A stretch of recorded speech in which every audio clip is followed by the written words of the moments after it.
She walks in loud like a thunderstorm, debunking myths with style and form. True crime, conspiracies, her game. Melissa Jade, remember her name. She's loud, feisty, spilling tea, diving deep into mystery, breaking down your wildest claims. Melissa Jade, she's got no shame. Microphone fierce like a roaring lion, unveiling secrets people been hiding. True crime queen of the digital scene, Melissa's got you hooked on her screen. She's loud, feisty, spilling tea, diving deep into mystery, breaking down your wildest claims. Melissa Jade, she's got no shame. Murders to cover-ups, nothing misses. Melissa's here to share her guesses. She's got theories big and bold, no stone unturned, no case cold. She's loud, feisty, spilling tea, diving deep into mystery, breaking down your wildest claims. Melissa Jade, she's got no shame. Melissa Jade, she's got no shame. Melissa Jade, she's got no shame. From murders to cover-ups, nothing misses. Melissa's here to share her guesses.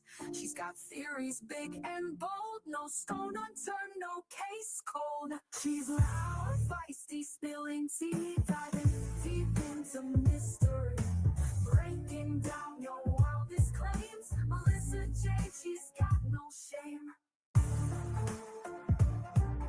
Melissa Jade, she's got no shame. Melissa Jade, she's got no shame. Melissa Jade, she's got no shame. Melissa Jade, she's got no shame.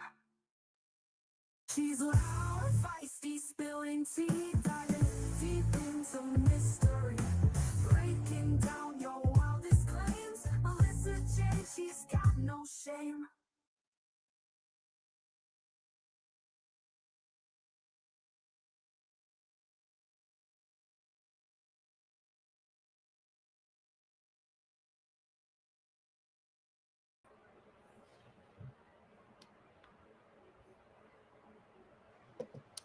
Hi guys, hi Shay. Hey, Melissa. Hey, everybody. StreamYard changed its thing. Like it wouldn't let me stop the intro from playing like once the song was over. It's weird, but hi. Hi. Hello, happy hump day. Is it already Wednesday? I know, I kind of struggled today debating if it was Tuesday or Wednesday, but it's Wednesday. Yes, poor Linda. Like it's been on and off. It's been very inconsistent. Like super hot, super humid, then super rainy and gray. It's just back and forth, back and forth, back and forth. What about you, Shay? I mean, it's hot as heck here. It's like humidity has been like up in like 75%. It's just awful. Yeah. But have you been getting a lot of rain? We got a little bit like last week, but not like what like the San Antonio and like the area where the Guadalupe where people were flooded, not like that. Yeah. Hi, Tracy. Rainy and hot in Michigan. It's just been, I would like some consistency because the rain and the storms, it's just not feeling like full summer, you know? But Hmm. take what I could get. There's been some really nice days, but even like today, it'll go from being gorgeous to cloudy and gray to gorgeous to cloudy and gray all throughout the day. Wow. Uh Well, huh. it's definitely hot here. I think it felt like 104 here today. It was just ugh. Oh no, that's too hot. Hell Well, no. August, I told you, is our hottest month. So that's like when it heats up and then all the tropical storms kind of start coming in through the Gulf. And then we get some rain from that when it heads Uh-huh. up this way. Yeah, that's way too, and it's humid, right? Yeah, yeah, it's Ugh, humid. that's horrible. Like, sorry, there's a like, it wouldn't be so bad if the humidity wasn't bad, but humid in 105? Uh-uh. Yeah, yeah, and we're like in a really high allergy season of like grass and ragweed starting up, so it's just like chew, chew. Well, I see a lot of people are too with the rain. I don't know what it is. It's so weird. First with all the floods, and then the weather is just very strange. It's very strange. Yeah, it's wild. Texas Ranger says, "Shay, are you in Texas too?" Yeah, Arlington. Arlington, Texas. Yep. All right, here. Let me do our missing child. Our missing child for the night stream is Destiny Callan. She has been missing since July 13th, 2025, out of Lakewood, Colorado. She is 16 years old. She's got the double nose piercings, which definitely helps with identifying her. So if you or anyone you know has information on her whereabouts, please contact the Lakewood Police Department at 1303-980-7300.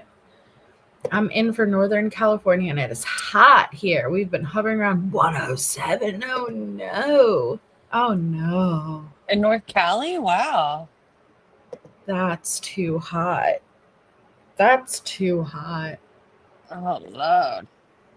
It's Thursday, freezing and outing rain here in Melbourne, Australia. That's so crazy that it's like the future, like it's so weird how you could be on different time periods and like days with people. Hey, Violet. Okay. Are you ready to get into all of the stuff, Idaho? As ready as I'll ever be. I don't even know where to start, but I feel like we should probably start what's been posted on the docket, just because I don't even think we could go in order right now. So we have to start with what's going on for today. So the last time we touched base was the night before the Amazon Prime series dropped. And quickly, just in like one sentence, what were your thoughts on the series?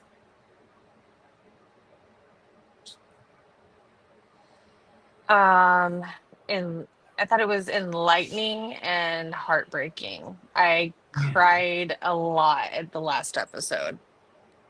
Yeah. I agree. It was different. And when I say different, we've heard so much from ourselves and the general public, some of the families, but it was the first time to hear a lot of different perspectives. And I thought, like you said, enlightening, heartbreaking, but very interesting too. Very, very interesting. Hi, Kimberly. It's winter in Australia now. That's crazy. Hi, James. Hi, Coffee and Skeletons. Yeah, Lacey's sad. Very sad. Hi, Kimberly. Okay. Hey, hi, Wolfie. I'll give you a little fun fact. I took notes, okay? Mm-hmm. And not till the end did I count. And I have 11 pages front and back, so that's 22. Wow. In that one, I have 11, 22. 22 Well, pages of notes. that is crazy. Thank you, Punksy, for becoming a member. Well, do you wanna start with our thoughts on the Prime series, or do you want to start with this? Let's start with this. All right.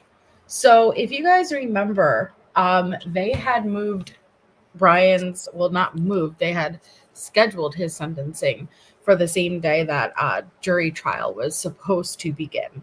And at the plea hearing,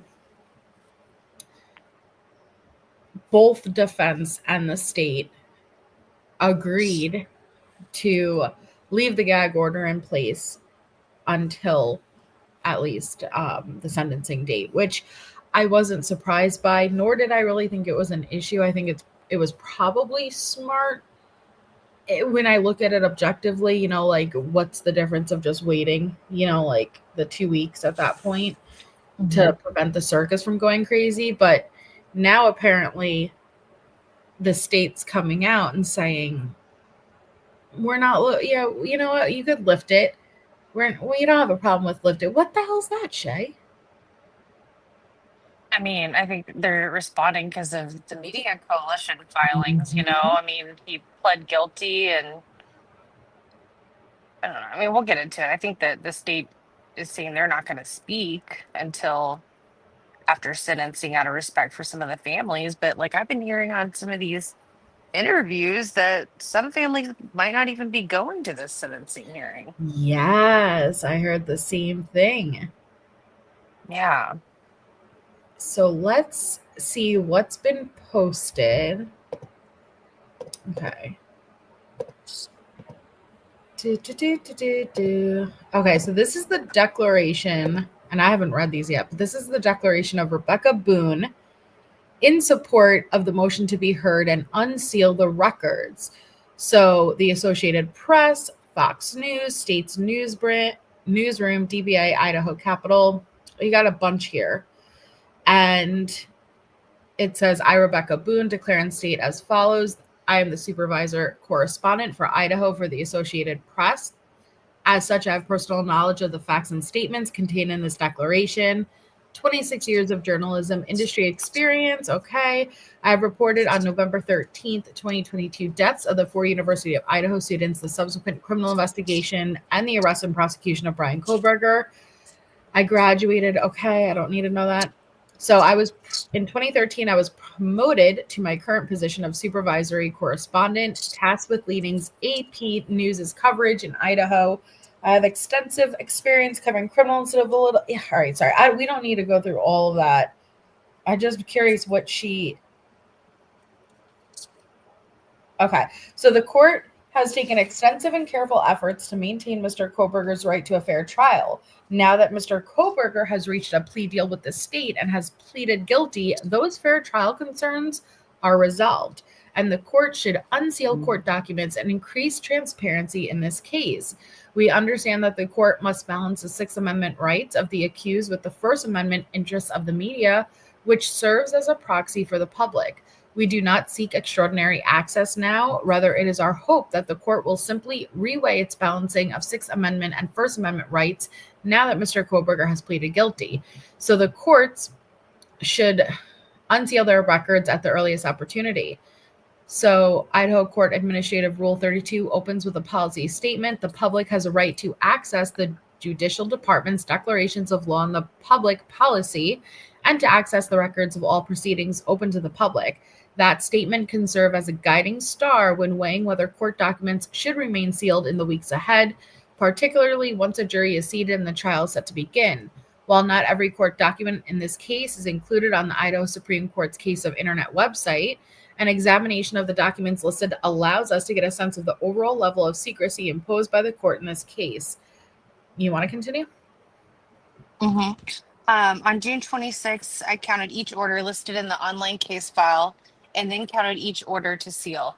I did not include stipulations to seal or motions to seal in my assessment, nor did I include orders to redact rather than seal.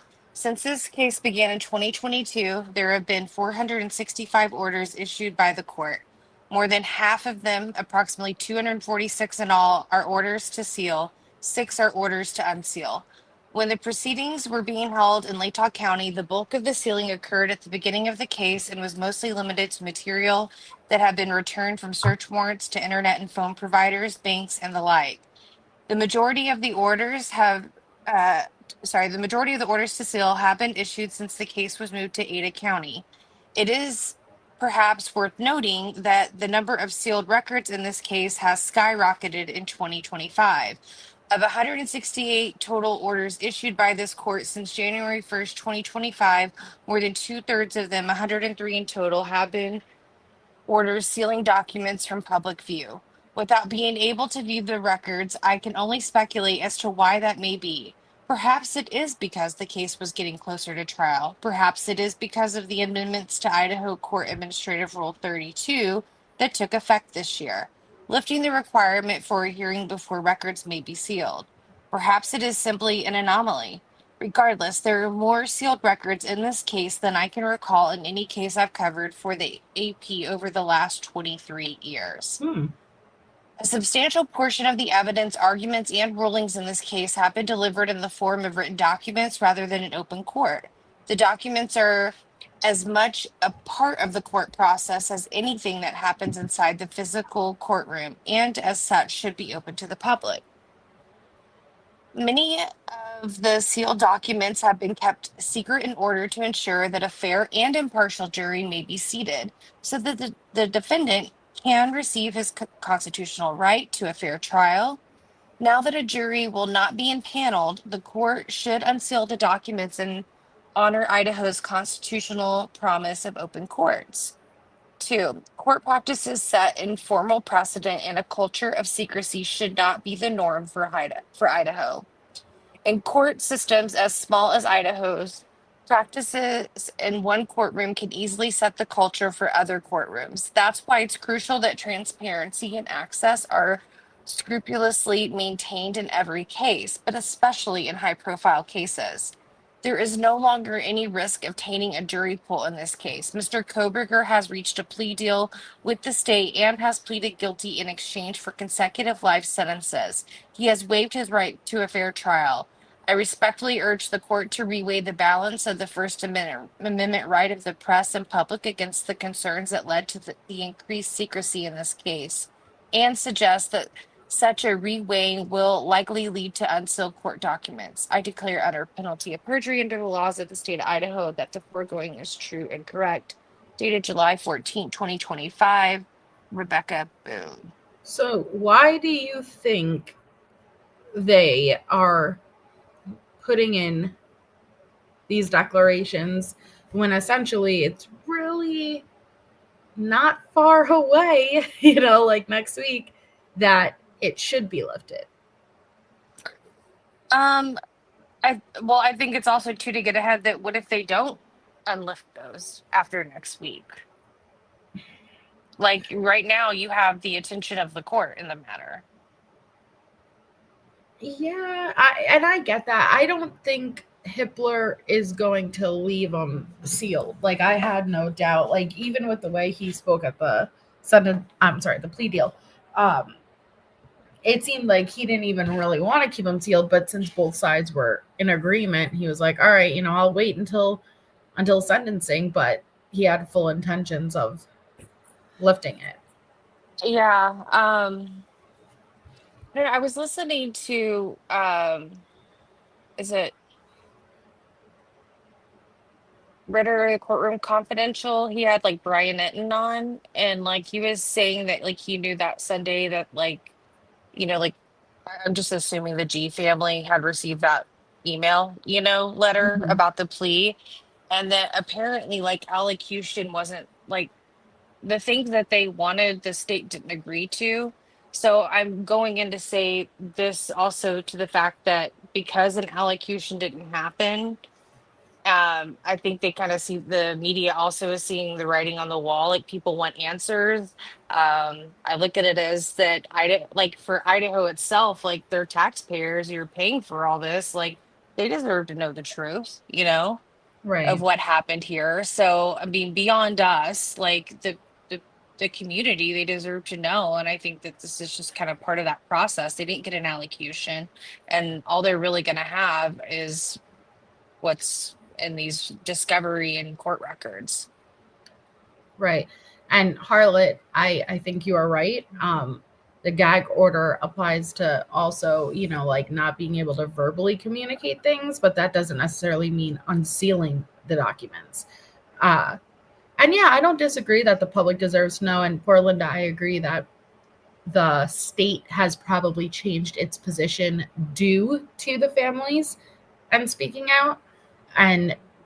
But as far as the media is like, oh, we can't wait. Like, listen, it sucks, but I don't anticipate it's gonna, because by the time these get filed, do you think anything's gonna change before, like, if the state didn't change their why is my brain blank, their position, do you think it would change anything even by the time that it would automatically be lifted anyway? I don't know. I mean, I think that's kind of where, like, why I was saying that I think they're trying to get ahead of what may come of roadblocks. Like, that's my opinion on the matter. You got to think 10, you got to think 10 Yeah. steps ahead here. Right. So it may seem silly because, you have tomorrow is going to be this hearing on the non-dissemination order, but and the sentencing is coming within a week or so, Right. but people want answers. Hi, Cuff you. No, people definitely want the answers. So they also filed this memorandum in support of motion to be heard as interested parties and unseal records. Now, you guys have to remember, we've seen this before previously when, what was it? When did they come in, the interested parties? And we saw this before. Was it when, in When the 2023? Yeah, the initial non-dissemination Right. order. Yeah, so they've been fighting this. A lot of people have said that this case has been a lot more secretive and high profile, Yes. than others. And, compare it to Florida, like the Sunshine State. You have the Sunshine Laws. And Mhm. you're getting all this information out. Like, I'm just going to use the Madeline Soto case, for example, that I think there's a lot of people that aren't pro Stephen Stearns fans, like they see what's out there where, so much has been done kind of in this, what they're calling secrecy, that it's left a very conflicted community that's allowed a lot of conspiracies and rumors to grow around it. And I think maybe also trying to share some of this information, it could help detract from some of the others that have been receiving a lot of ridicule that weren't involved in it. Like, they still don't accept that Bryan pled guilty. Yep, they do not. I am shocked with what I'm hearing. Like, Yeah. people thinking Anne has something up her sleeve. Brian's been pushed into it and forced into it. Like, just so many different things that it's just like, I don't understand. Like, why do you so desperately want there to be a conspiracy? Like, it's not about what you want, if you're right or wrong. Like, it is what it is. And it just goes to show you, even when he says it out of his own mouth, I'm guilty. I did it. People aren't still going to accept that. Yeah, there's a lot of people that don't. And yeah, there's no stern wives. That's for hell sure, at least that I'm aware of, MK. Thank God. So this is the memorandum in support of the motion to be heard as interested parties. Now, I'm not going to read the introduction or the legal standard because it's going to be the same thing, but the argument is the court should unseal the judicial records in this matter as soon as possible. Now that Mr. Kohberger will never face a jury and his prosecution and thus his investigation has concluded, there is no reason for this case to remain cloaked in secrecy. There no longer appears to be any proper reason for the court to maintain the categorical sealing of records in this case. Indeed, the court should unseal the sealed records in this case as soon as possible for at least 3 reasons. First, and most importantly, the court should unseal all records in this matter because the primary justification for sealing no longer exists.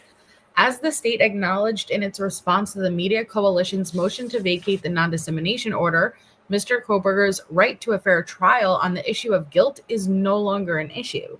The state's response to the coalition of media organizations' motion to be heard as interested parties and motion to vacate non-dissemination order at 2, although the Media Coalition has not reviewed each of the 246 orders to seal in this case, it appears that the predominant justification for sealing the mass amounts of judicial records throughout the case was to protect Mr. Kohberger's right to a fair trial, which is true. That is true. The order sealing exhibits the state's objection to defendant's motion to suppress and memorandum in support regarding the search warrant for defendant's apartment. Mr. Kohberger has now pleaded guilty. He has waived his right to an appeal, and therefore there is no possible set of circumstances under which Mr. Kohberger will ever face a jury to determine his guilt or whether the death penalty should be imposed. Thus, there is no need to continue sealing records to preserve Mr. Kohberger's right to a fair trial. So, I'm not going to read the case. Because the primary reason for sealing the records in this case is moot, the infringement on the public's right to view judicial records can no longer be justified, nor does continued sealing comply with Rule 32. Moreover, without unsealing the significant records withheld from the public, the cloud of secrecy looming over this case will only hinder the public's faith and understanding of the judicial process and Mr. Kohberger's plea. As Chief Justice Warren Berger said, quote, "People in an open society do not demand infallibility from their institutions, but it is difficult for them to accept what they are prohibited from observing. When criminal proceedings are, quote, conducted in the open, there is at least an opportunity both for understanding the system in general and its workings in a particular case. Idaho courtrooms are the only places in the state where our citizens can witness all three branches of government in action at the same time. Undoubtedly, these proceedings affect Idaho's people in profound ways. As this court has recognized, this case has garnered intense national and even international attention. It is deeply important to the people of this state and remains so despite Mr. Kohberger's plea. However, because Mr. Kohberger will never face a trial, the public will also never have the opportunity to fully discover or understand the evidence that would have been presented against Mr. Kohberger, or the steps that the prosecution and law enforcement took that eventually led to Mr. Kohberger's guilty plea. If the record remains sealed, especially to the current extent, the public may never truly accept Mr. Kohberger's guilty plea as the ultimate conclusion of this horrific case. But unsealing the record here will not only preserve the public's First Amendment rights, but will also promote confidence in the judicial system as a whole. Second, the plain language of Rule 32 now supports unsealing the sealed records in this case. When the justification for sealing court records is to preserve the accused's right to a fair trial, Rule 32 specifically contemplates that the record only be sealed temporarily. This temporal limitation comports with the inevitable fact that an accused's interest in a right to a fair trial also only exists temporarily. That is, until his or her guilt has been determined. Indeed, the state and this court have acknowledged that sensitive information, such as IgG evidence, does not need to remain sealed after trial. Because the primary justification for sealing most, if not all, of the records mandate that the records only be sealed temporarily, the court should begin the process of unsealing them as soon as possible. You want to take over? Yes. Third, even if another justification may exist for continuing to protect some of the records, it is unlikely that the complete sealing of a record still complies with Rule 32 and the First Amendment. The Media Coalition understands that there may be sufficient justifications for sealing records other than protecting the right to a fair trial. However, it appears that the only other exception that has been referenced for sealing the records in this case, and that appears to continue to be potentially applicable, is when the records contain highly intimate facts or statements, the publication of which would be highly objectionable to a reasonable person. To the extent that any such highly intimate facts or statements relate to Mr. Kohberger, now that Mr. Kohberger has pled guilty, it seems unlikely that the publication of any facts or statements involving Mr. Kohberger's crimes would be highly objectionable. To the extent any such highly intimate facts or statements relate to a third party, only the court and possibly the parties are in a position to determine whether sealing under Rule 32 remains appropriate. Rule 32 mandates that when entering an order redacting or sealing records in a case file, a court must fashion the least restrictive exception from disclosure and provide the reason for the redaction or sealing. Here, even if protecting some information from the public is justified under this exception, it is extremely unlikely that it would be necessary to completely seal any record rather than rely on redactions to protect the identity or personal information of other individuals. And I do quote some case law. Okay, under Rule 32, page 9. The court must enter an order explaining its reasoning and specifically identifying the records to be unsealed. The Media Coalition recognizes that implementation of this rule for all of the records covered by the 246 orders to seal places a burden on the court. However, It is impossible for the Media Coalition in its current position to properly identify what records should or should not remain sealed in a manner that would allow it to narrow its motion to unseal any specific orders or records.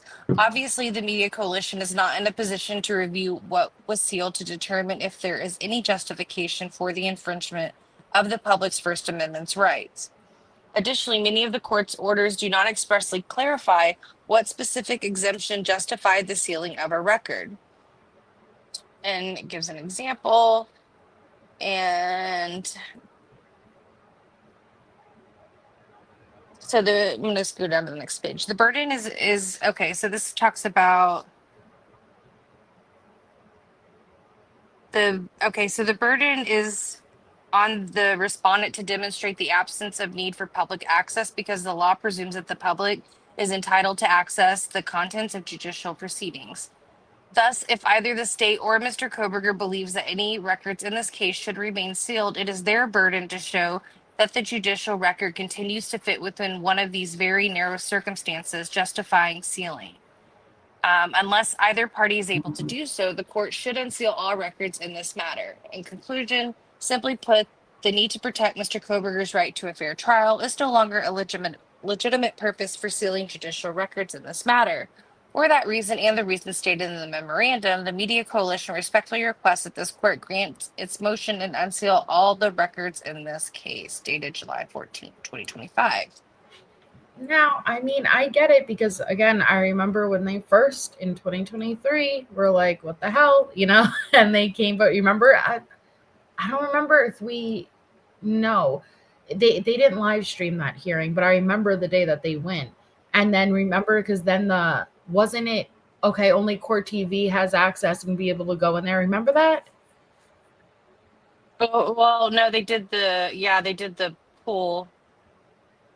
The camera pool, and they had Court TV, and then they decided to install their own system. Right, which I think was always the best idea. But the response was it had to preserve his right to a fair trial, and so now coming back and being like, hey, that's no longer sufficient. It's a good point. It's a very good argument. They're not wrong. Well, and I also look at it this way, like, I mean, obviously I'm a big proponent of the First Amendment, but I also see it where it can work against you in the aspect of, yes, go produce these docuseries, go write these books, but that's a limited number of people that have said source information. I think the community, and I think we're all, free thinkers, that we would like to see it ourselves and not be told what a narrative is. 100%. And we spoke about this a lot during Richard Allen's trial, right? There, even though you have limited media in that courtroom, you are relying on someone else's interpretation of the evidence, someone else's interpretation of a witness. And it's a sharp contrast to what someone else may be interpreting as. And so even with inside details and exclusive interview, you're really relying, one, on someone else's credibility, especially in a situation like this, but two, their interpretation of it, because I can say, oh, I was scared. And you can say, oh, I was scared. Yet the way I convey it and say it could be completely different than the way you say the exact same statement. And so we want to see the evidence for itself and not rely on someone else's interpretation of how they may have spoken to someone, what they may have said to them, things like that. But I do not think Judge Hippler had any intention on keeping that gag order in place. I think he was just appeasing both parties since they were in agreement. But do you think if the gag order was lifted, automatically he would unseal a lot of the documents, a lot of the evidence? I think it would take some time. I think they'd have to go through those prongs of justification of why they would keep certain things to remain sealed. Mm-hmm. It's going to take quite a bit of time. I agree. I absolutely agree. Hi, Jenny. So then we have the motion to be heard as interested parties and motion to unseal records, which that would be tomorrow, guys. So it says on July 2nd, 2025, Bryan Kohberger pled guilty. Okay. Mr. Kohberger's plea sharply changed the Sixth Amendment fair trial and First Amendment balance in this case and has rendered the primary justification for sealing the records in this case moot. Indeed, the infringement on the First Amendment rights of the media and public throughout the voluminous sealing of records in this case is no longer justifiable, nor does it comport with Idaho Court Administrative Rule 32. Rule 32 expressly allows for a non-party whose rights are affected by or who otherwise have a right to access information contained in a court file may move to unseal records in a case file. Accordingly, a coalition of media organizations, the Media Coalition, as interested parties, respectfully moves this court for leave to file their motion and to unseal the records. Both state and federal courts often permit the media to intervene in criminal cases on a limited basis, or at least file a motion as interested parties in the defense of public access and free speech, including in Idaho. The Media Coalition further requests the opportunity to present oral argument on this issue at the court's earliest available opening. This motion is supported by the accompanying memorandum and the declaration of Rebecca Boone in support of motion to be heard and unseal the records. So Wendy Olson, Corey Carone, and Anders Peterson were attorneys for the interested parties. Thursday, July 17th, which is tomorrow, they recognize that this is a different motion, even though it involves overlapping issues and will likely require its own separate hearing. If the court deems it proper, however, the Media Coalition will be prepared to discuss this motion during the July 17th hearing. Interesting. All right, so let's see what they respond with. Well, this is the state's response. Did we get a defense response, or is it on this?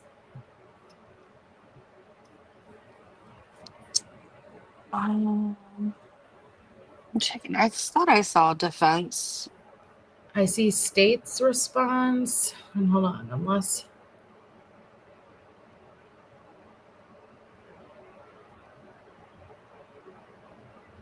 Let's see what is... I see the declarations, memorandum, motion to be heard, supplemental state's response to request for discovery. Is there some, because I saw Harlot said the way Anne responded, where's that response? Yeah, I'm trying to find it.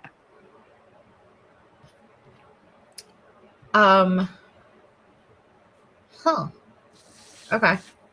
Well, this is the state's response to the coalition of media organizations' motion to be heard as interested parties and motion to vacate non-dissemination order. So again, this is the state, and they have changed their position, but I do think a large reason is because of some of the outrage by some of the families, the overall dissatisfaction of the general public. And I think that this was most likely, given and kind of throw a bone to try to make up for how the plea deal was gone about, in my opinion. Mm-hmm. So, do you want to read it? Yeah, hold on. Sorry. I was trying to find where the thing was. You're okay. Comes now the state of Idaho by and through the Lake Tahoe County prosecuting attorney in response to a coalition media organization's motion to be heard as interested parties and motion to vacate non-dissemination order. The motion as set forth below, the state will not oppose the motion. The defendant pled guilty on July 2nd, 2025 to all charges in this case. At the change of plea hearing, the court asked the parties for their position on whether the non-dissemination order in this case should be maintained. The state requested and the court granted the request for the non-dissemination order to remain in effect through sentencing. Upon further reflection, the state withdraws its request. Now that the defendant has pled guilty as charged to all 5 counts of the indictment, his right to a fair trial on the issue of guilt is no longer at issue.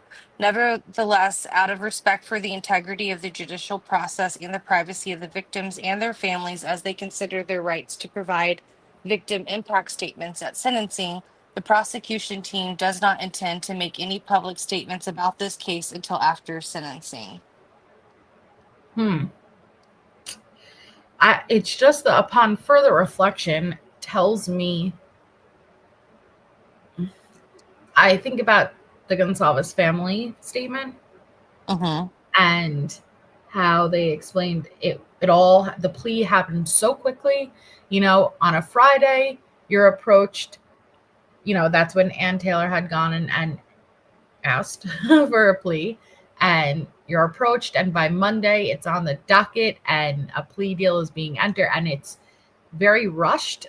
And it the same way that if they wanted to include, hey, you can take a guilty plea, but you need to give a detailed account of like the basic facts other than what like Thompson had put forward, or you need to tell us where the murder, like something that would have only the killer would know, and you have to give additional details, right?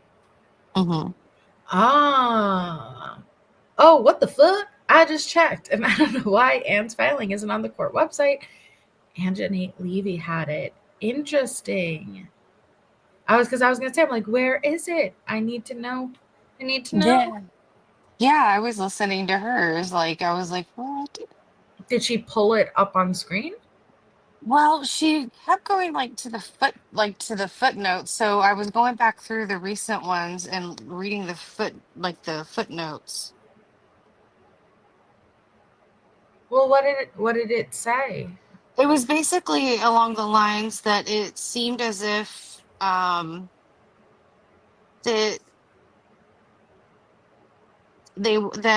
Anne wanted the non-dissemination order to maintain through sentencing, and quoted something with his 14th Amendment rights.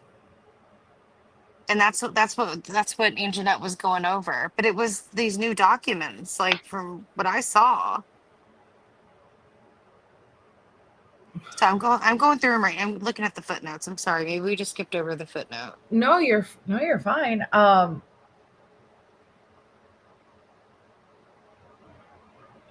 But that's basically it. Was that so the state, responded that they are open to it, but I don't think that we've really officially heard from the defense yet. She did have it pulled up. Can you send me it so I can maybe grab a screenshot? Yeah, let me go on mute real quick. Let me go see and check which file she had. Okay, yeah, because I see the state's coalition. Okay, motion. We went through all of these. Let me see. Maybe it was in the motion. No, it's not. Okay, maybe.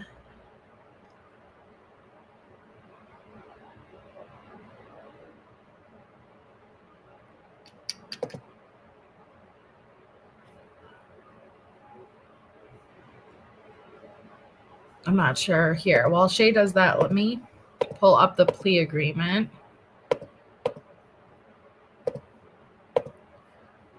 So the plea agreement says State of Idaho by and through Leda County Prosecutor's Office, Defendant Bryan C. Kohberger and Defendant Attorney Ann Taylor stipulate to the following plea agreement. Kohberger will enter guilty pleas to the following counts: burglary, felony in count 1, murder in the first degree, felony in count 2, murder in the first degree, felony in count 3, murder in the first degree, a felony in count 4, and murder in the first degree, a felony in count 5, as stated in the indictment. The defendant will be sentenced to 10 years fixed for count 1. The defendant will receive fixed consecutive life sentences for counts 2 through 5. The state may seek restitution orders regarding funeral expenses and crime victims' compensation reimbursement in an amount to be determined. Defendant understands, A, the nature of the charge to which Kohberger agrees to plead guilty and acknowledges that he is not being coerced into entering his plea of guilty. B, the consequences of pleading guilty, including the maximum penalties that may be imposed and any mandatory minimum penalties. And that C, by pleading guilty, he waives his right to a jury trial, to confront accusers, and to refrain from incriminating himself. Kohberger further acknowledges that he is satisfied with his legal representation, has reviewed with his attorney all possible defenses, and by his plea of guilty voluntarily waives those defenses and all claims based upon his constitutional rights. Kohberger understands that if we were to proceed to trial, he would have a right to appeal, including but not limited to any issues decided by the court prior to Kohberger's guilty plea, including any rulings on the admissibility of evidence, the judgment, including the finding of guilt, and any issues regarding the guilty plea and the sentence. Further, Kohberger understands that if we were to proceed to trial, he would have the right to file a motion under Idaho Criminal Rule 35 seeking a reduction in the sentence. Kohberger hereby knowingly, voluntarily, and intelligently waives all rights to appeal any and all issues in this case and waives the right to file a motion. So this is the entire agreement and understanding between both parties. Did you find? 1 second. Sorry. Oh, no, I just heard you come off mute. That's why I asked. Ba-da-ba. Well, honestly, though, Jeremy, is that, you know what I mean? Like, it's not Ann Taylor's fault. Like, she just asked. Like, that's like me saying, hey, instead of paying full price for this Snickers, can I just pay 2 pennies? And they accept my 2 pennies. You know, I can't get mad that they accepted my 2 pennies. It's more on, well, why'd you accept 2 pennies? You know, like, that doesn't surprise me. Ann's motion is titled Opposition to Motion to Vacate Non-Dissemination Order. I don't know why the fuck it isn't on the court website, but I'm noticing I can't see the URL above it or anything. Interesting, Harlot. Yeah, that's what I was like typing in. That's interesting. Super interesting. Why? Maybe the media got it first. Huh. I mean, that's what I was looking up too. I had up the thing. Well, I'm sure it'll be posted. I saw that Moscow PD is responding now and fulfilling requests, record requests. Oh, are they? Yes, Jules got a huge. She requested any and all records pertaining to Bryan Kohberger, and it was fulfilled today. But she said it was pretty much a whole bunch of nothing. You know, not as much as you would expect or like, you know, but still interesting that they are now fulfilling the record requests. Yeah, that is super interesting. Yeah, I saw some people kind of chatting about some of those documents being like certain things, but not like a lot of really like the big case related stuff. Right. Okay, here, I'm just going to go to that timestamp and let me see. 14-minute mark. Okay, I see it. Huh. Where'd they get this from? Where'd you get this from, Anjanette? I know, I want to know. That's why I was like, I was going back through other like motions to see it. I'm going to drop the link to her live, but I'm just going to read it from her screen, guys. So it says, come now, Bryan C. Kohberger, by and through his attorneys of record, hereby requests the courts for an order to maintain the revised amended non-dissemination order issued on June 23rd, 2023 until sentencing. Mr. Kohberger request regarding the order is based on the one language of the order that had not previously been challenged by the media.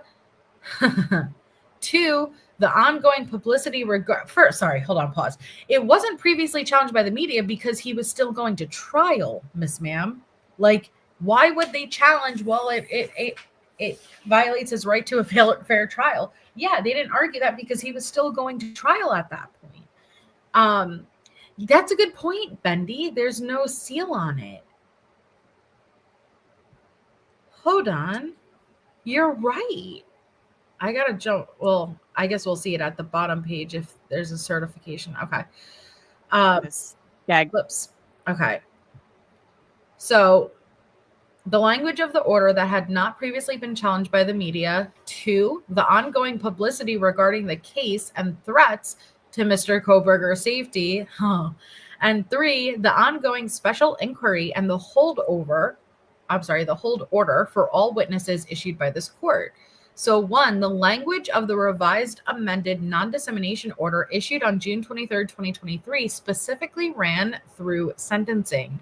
In response to significant litigation and an Idaho Supreme Court ruling on this issue, in this case, the court issued a revised amended non-dissemination order on June 23rd, 2023. By its terms, the order was to, quote, remain in full force and effect until the conclusion of a trial and any sentencing proceedings that may follow unless ordered by this court.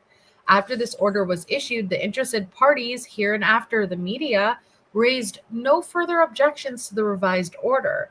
The revised order recognized that Mr. Kohberger's rights extend beyond the question of guilt or innocence to his right to a fair sentencing proceeding, regardless of whether that proceeding is reached via a jury verdict or a plea.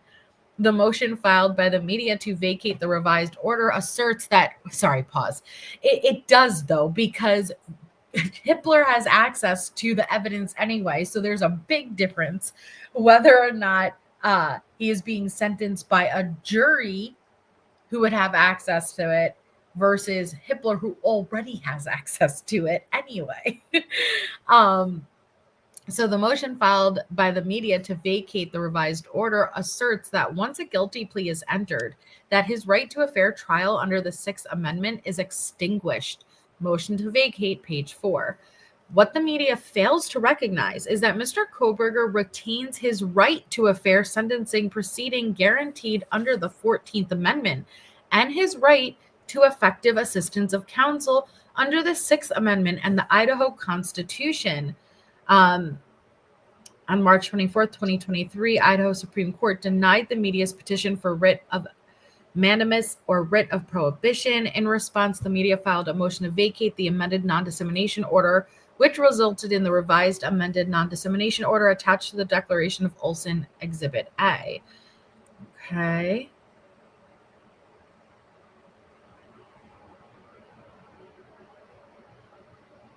Let me make sure I'm not skipping over any.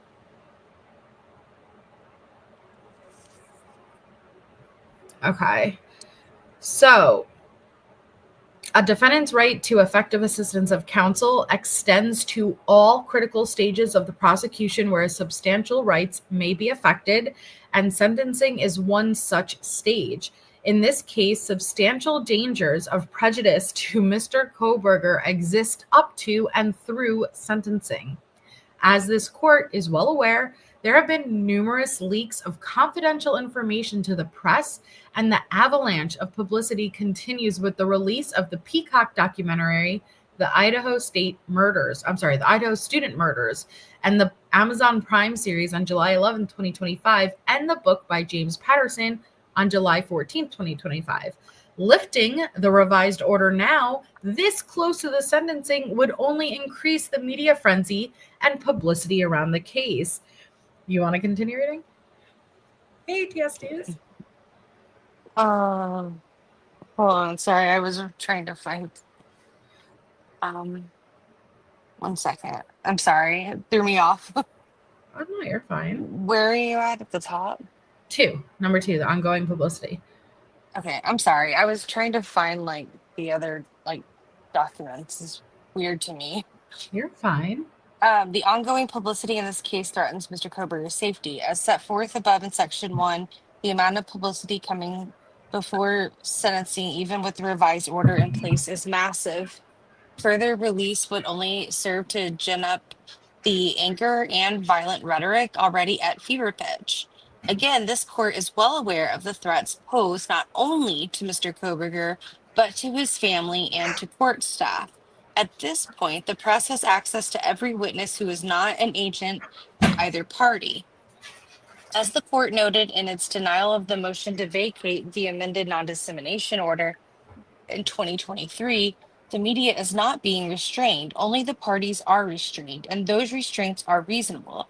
Both parties had no objection and indeed sought to have the revised order remain in place at least until sentencing. Okay, let me jump.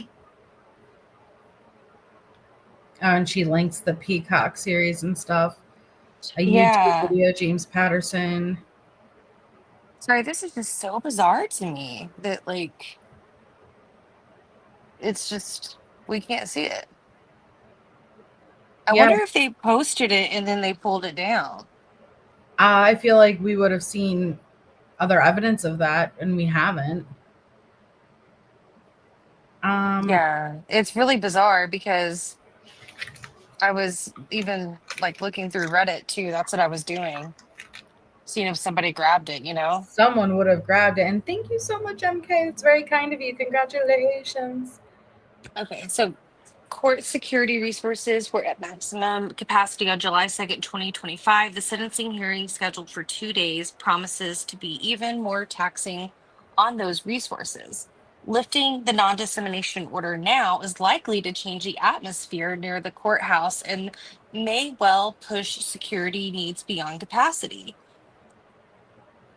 Do you see Harlot's comment? Oh, really? So this got leaked? Where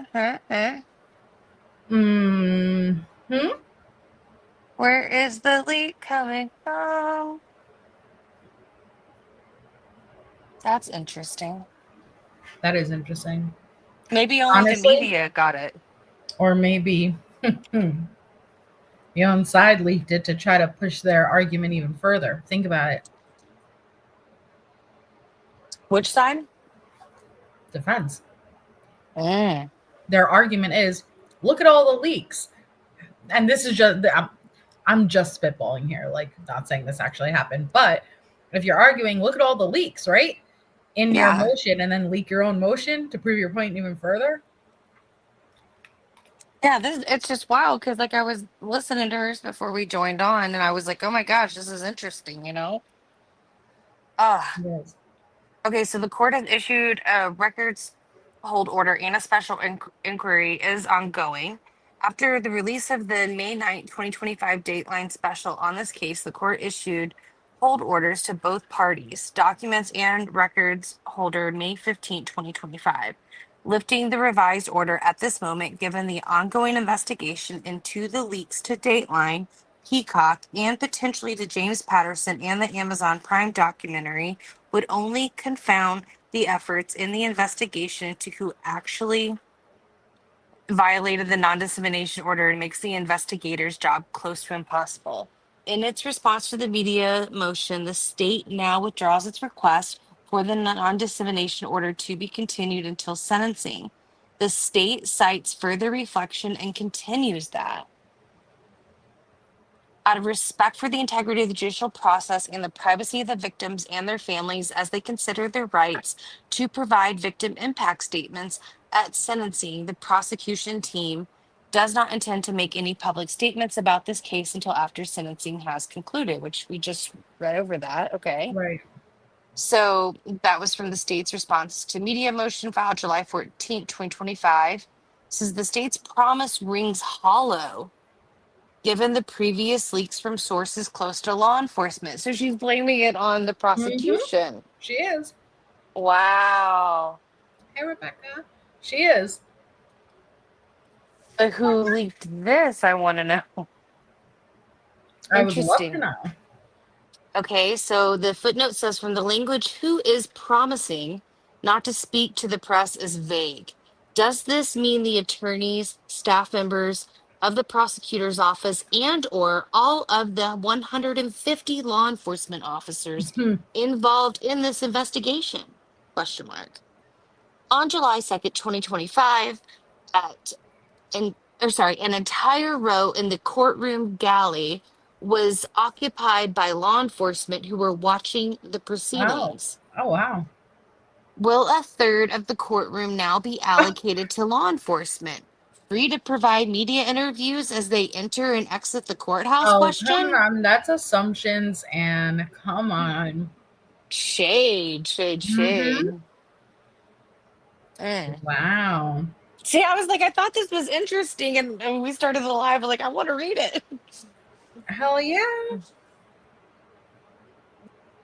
Hold on. I gotta get to the next one. Conclusion. So, Mr. Kohberger requests the court deny the media request to vacate the revised order ahead of sentencing in order to maintain the integrity of the process and the security and safety of all the parties involved, including the families, court staff, and attorney. The revised order should remain in effect. The revised order is reasonable in scope and does not impinge on the media's ability to investigate and report on this case, and maintaining the revised order will minimize the media frenzy leading up to the sentencing. Now, So she's saying like his life is in danger, basically. yes, he's Okay. received death threats, which I mean, I understand both.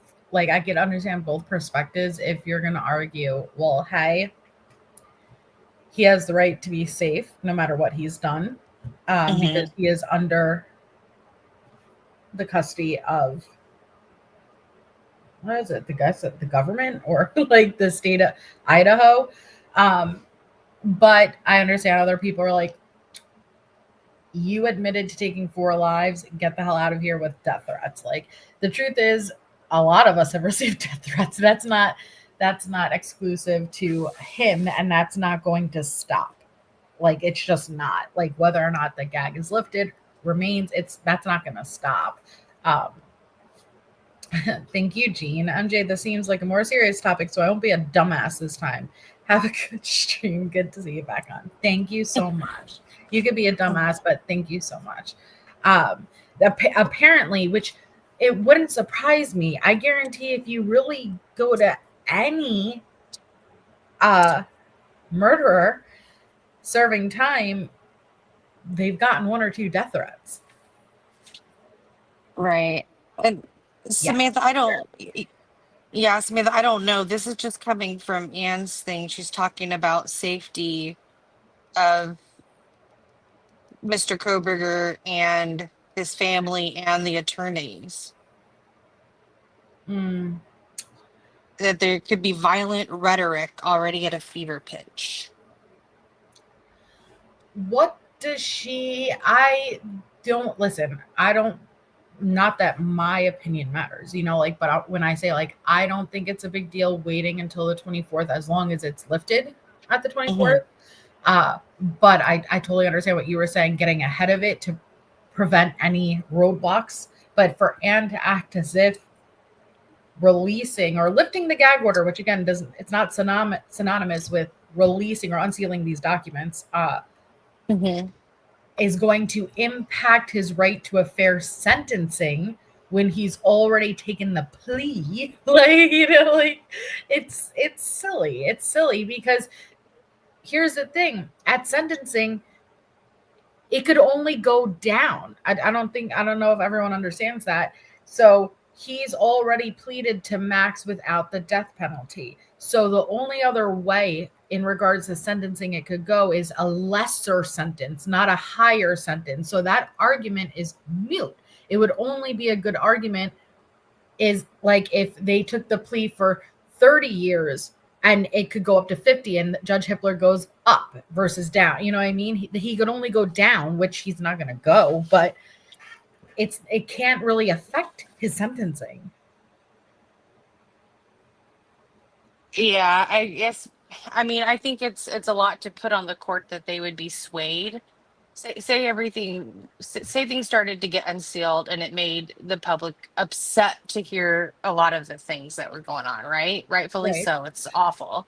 I don't think that a public emotion is going to sway the court. I mean, look what just happened with the plea. So I don't think it's fair to put that on the court to take into consideration the public. That's not their job.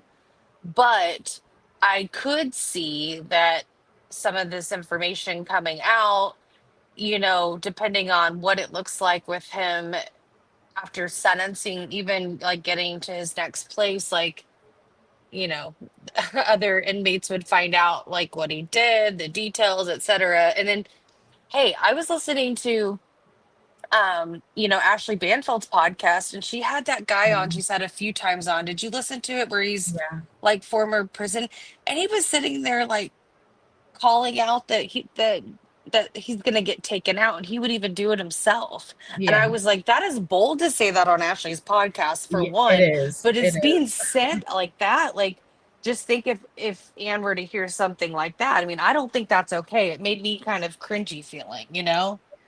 Shay, I'm like, and I know Anne's doing her job, but like I said, along the way, there were 2 incidents that I did not respect what she did. And now I have the 3, the third being her going with the alternate perpetrators. And we did not see it because it was redacted, but she put forward 4 names, 3 of them directly connected to this case. And do not tell me it was the same day. It was the same day that it got denied that she goes into prosecution and asks for a plea. So you knowingly, because if you remember, I know you remember, Shay, people would argue with us and debate on this panel all the time in the earlier stage of this case.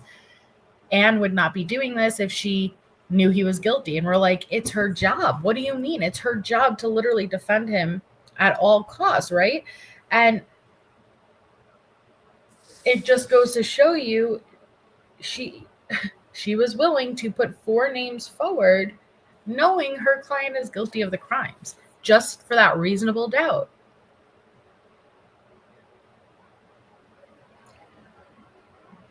Yeah, it's really, I don't know.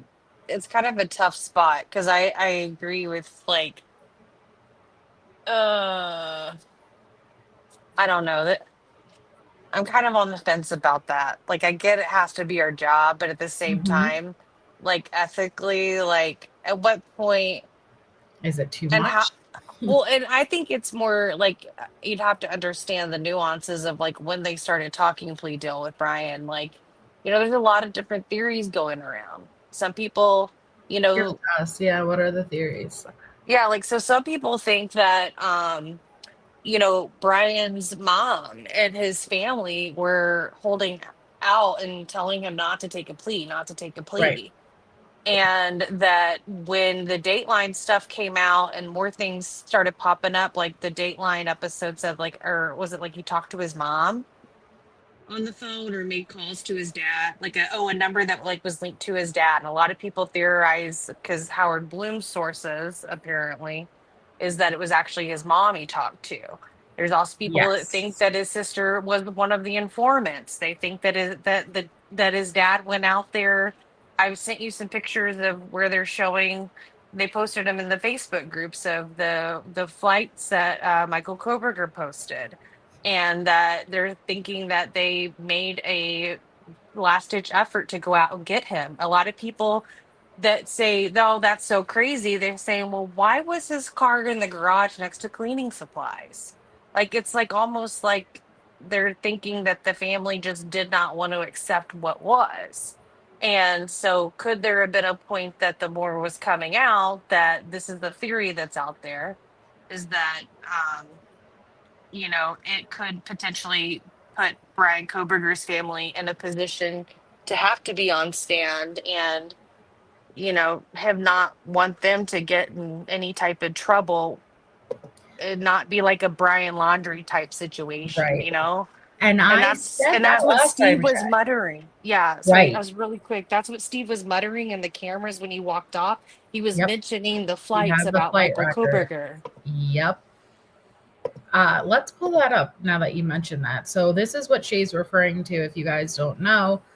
And it says, at the request of the person who shared these with me, I had not shared or posted these in the group previously for several reasons. One being that we cannot verify the authenticity of these. And for 2, because we knew that these could be potentially used to further individual theories of his parents' knowledge of the crimes, which we both personally don't believe to be true. However, a well-known YouTuber revealed on their live tonight that they plan to release these tomorrow evening on their channel. Since they are already about to be put out there publicly, I figured I'd get a head start with my personal theory. I will preface this by saying I do not believe Michael and Marianne Kohberger had any knowledge of the homicides prior to Bryan's arrest. I do not believe Bryan told his parents what he had done on that phone call the morning of the crime. I do believe that Bryan's trip home was always planned for winter break, but sometime after WSU finals were complete, which would have been after December 16th. I question the theory or truth of Bryan being afraid to fly. I do think he was planning on flying home to Pennsylvania during winter break. It makes way more logical and financial sense to fly than for Bryan to drive home to Pennsylvania for winter break and then drive back to Washington. The time and cost associated with driving just doesn't make sense to me. I don't believe Michael's trip to Washington to help Bryan drive home was pre-planned, as we all had previously believed. We know Moscow PD put the bolo for the white Elantra out on December 7th. I think That was to Bryan the saw it. public.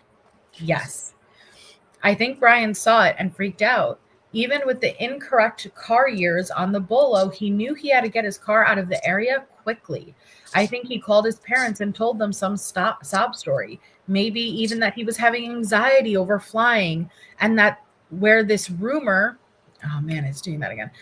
Or where this rumor about being afraid to fly originated from, to get his parents to cancel his flight home and sucker his dad to book a flight out to Washington and help him drive his Elantra home to Pennsylvania. I think his dad was unknowingly pulled into Bryan's plan to remove the suspect vehicle out of the Pullman-Moscow area within a matter of days of the bolo being released. Flight records show that Michael Kohberger initially booked his flight on December 10th. Not over the summer, to fly out the next day on December 11th. However, on December 11th, he got stuck at the connecting Seattle airport due to a snowstorm and couldn't make his connecting flight to Spokane until the next day on December 12th. He arrived to Spokane on December 12th, rented a car, and drove to Pullman, Washington late that night. And as we know, Bryan and his dad left Pullman to make the trip back home to Pennsylvania in the early morning hours of the 13th, after hearing about, insert deceased veteran's name here, shootout incident a street away from Bryan's apartment, as he described to the first officer who pulled him over in Indiana.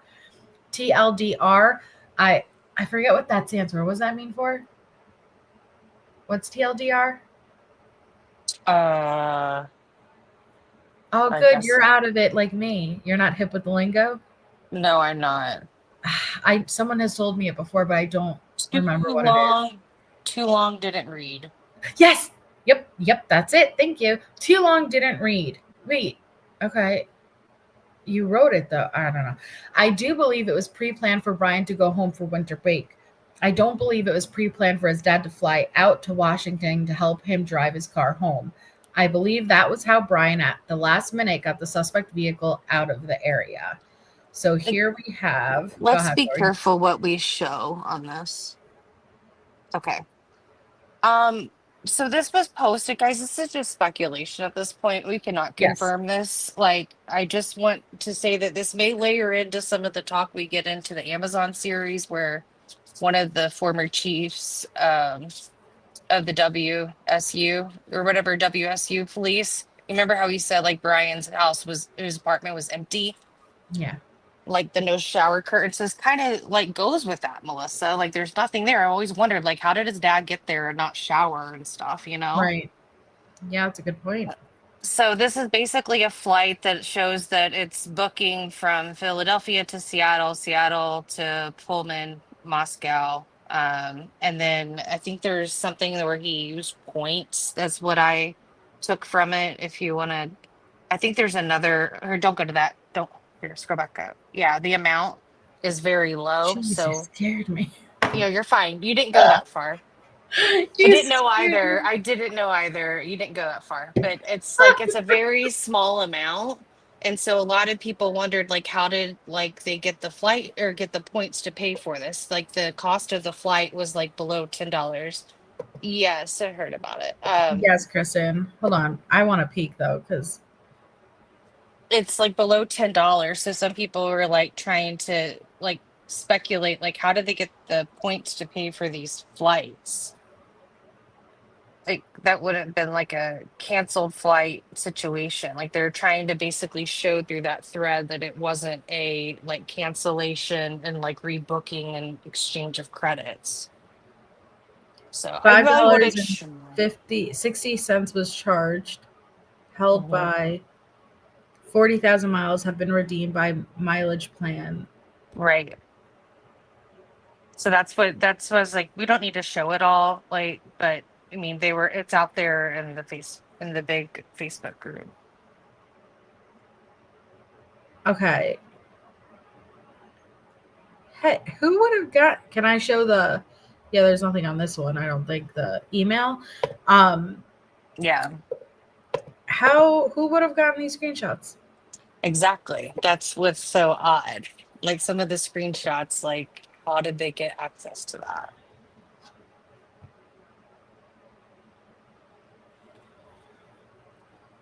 Huh. Okay. Hold on. And they're trying to show proof of like confirmation. It's Oh, it's okay. So 1210 confirmation letter. 1210 confirmation letter. 1210 confirmation letter. 1212, sorry, your flight has been canceled. Confirmation letter. 1212. Wi-Fi is acting up. Fly from 39. Michael, get ready for Philadelphia. Huh. yeah, it's kind of weird, but that's what was floating around. Call centers home.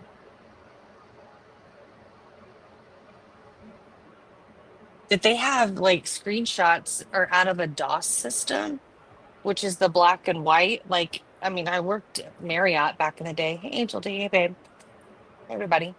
Um, but like there's a DOS system, a booking system. You see the one that's got the black background on the white text? That's a DOS system.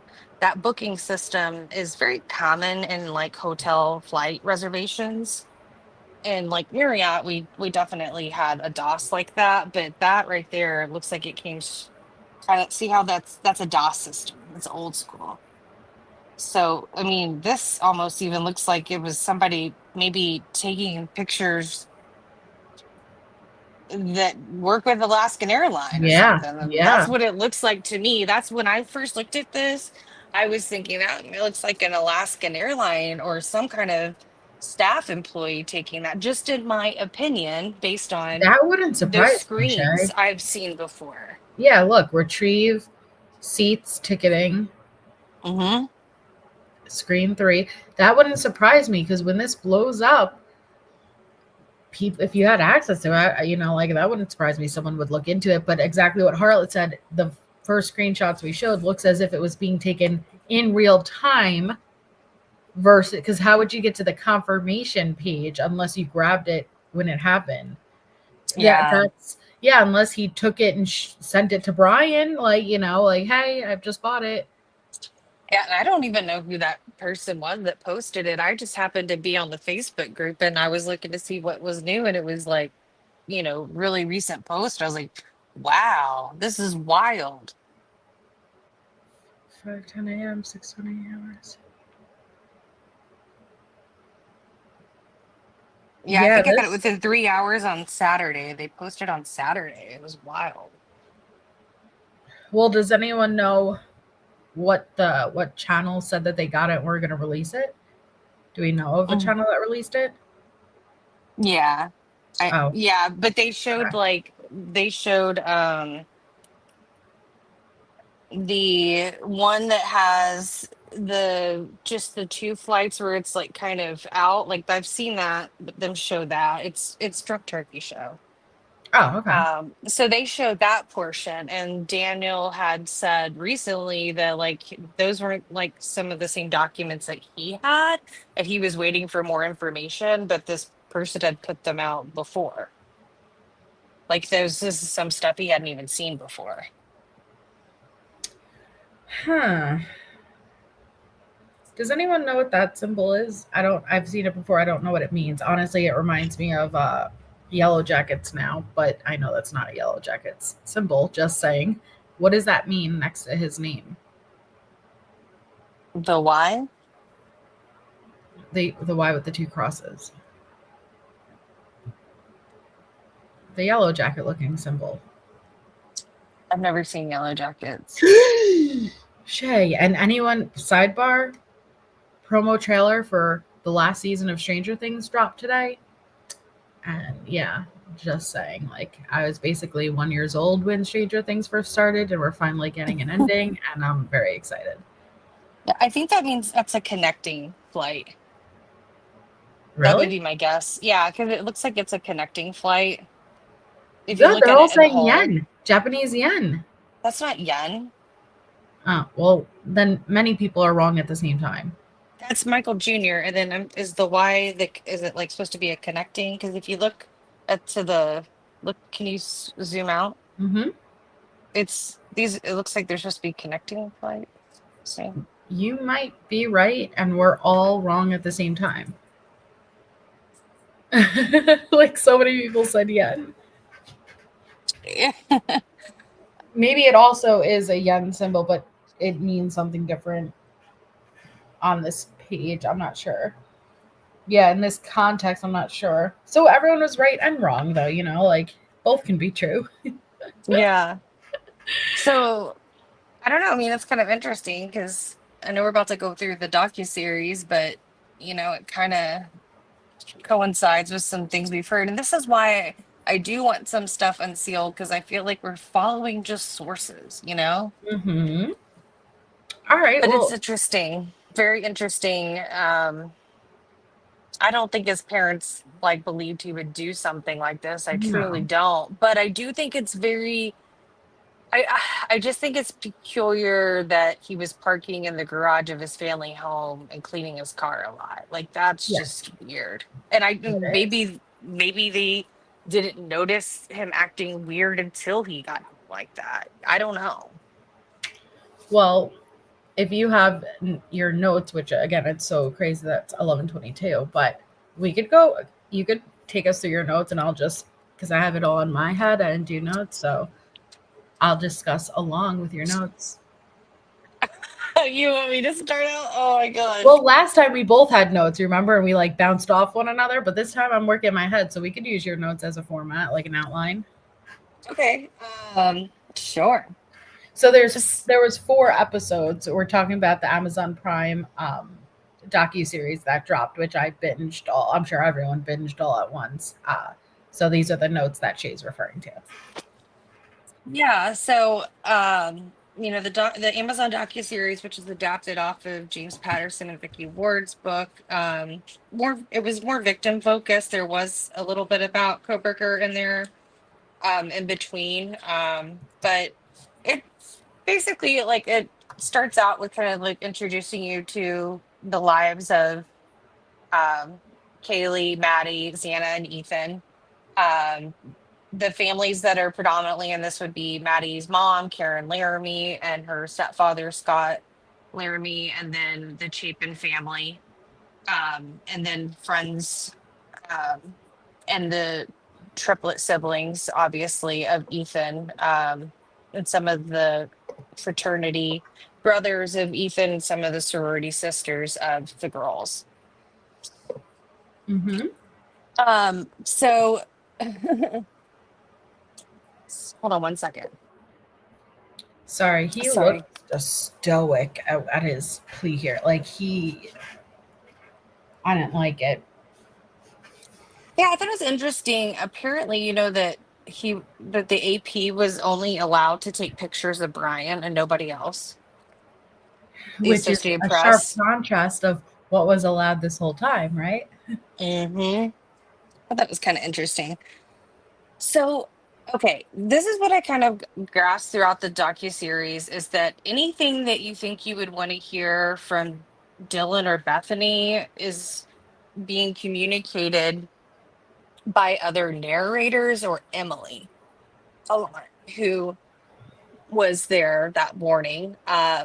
with them whenever they called 911, and including Hunter Johnson's encounter was also communicated by Emily. Yes. So that's just kind of something that's out there. You're not hearing it directly from them, but Oh, you want? Sorry, do you want to step in?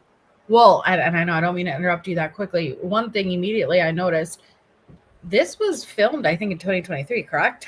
Because the house was still up. And so they were absolutely still bound by the gag order. Obviously, they still would be.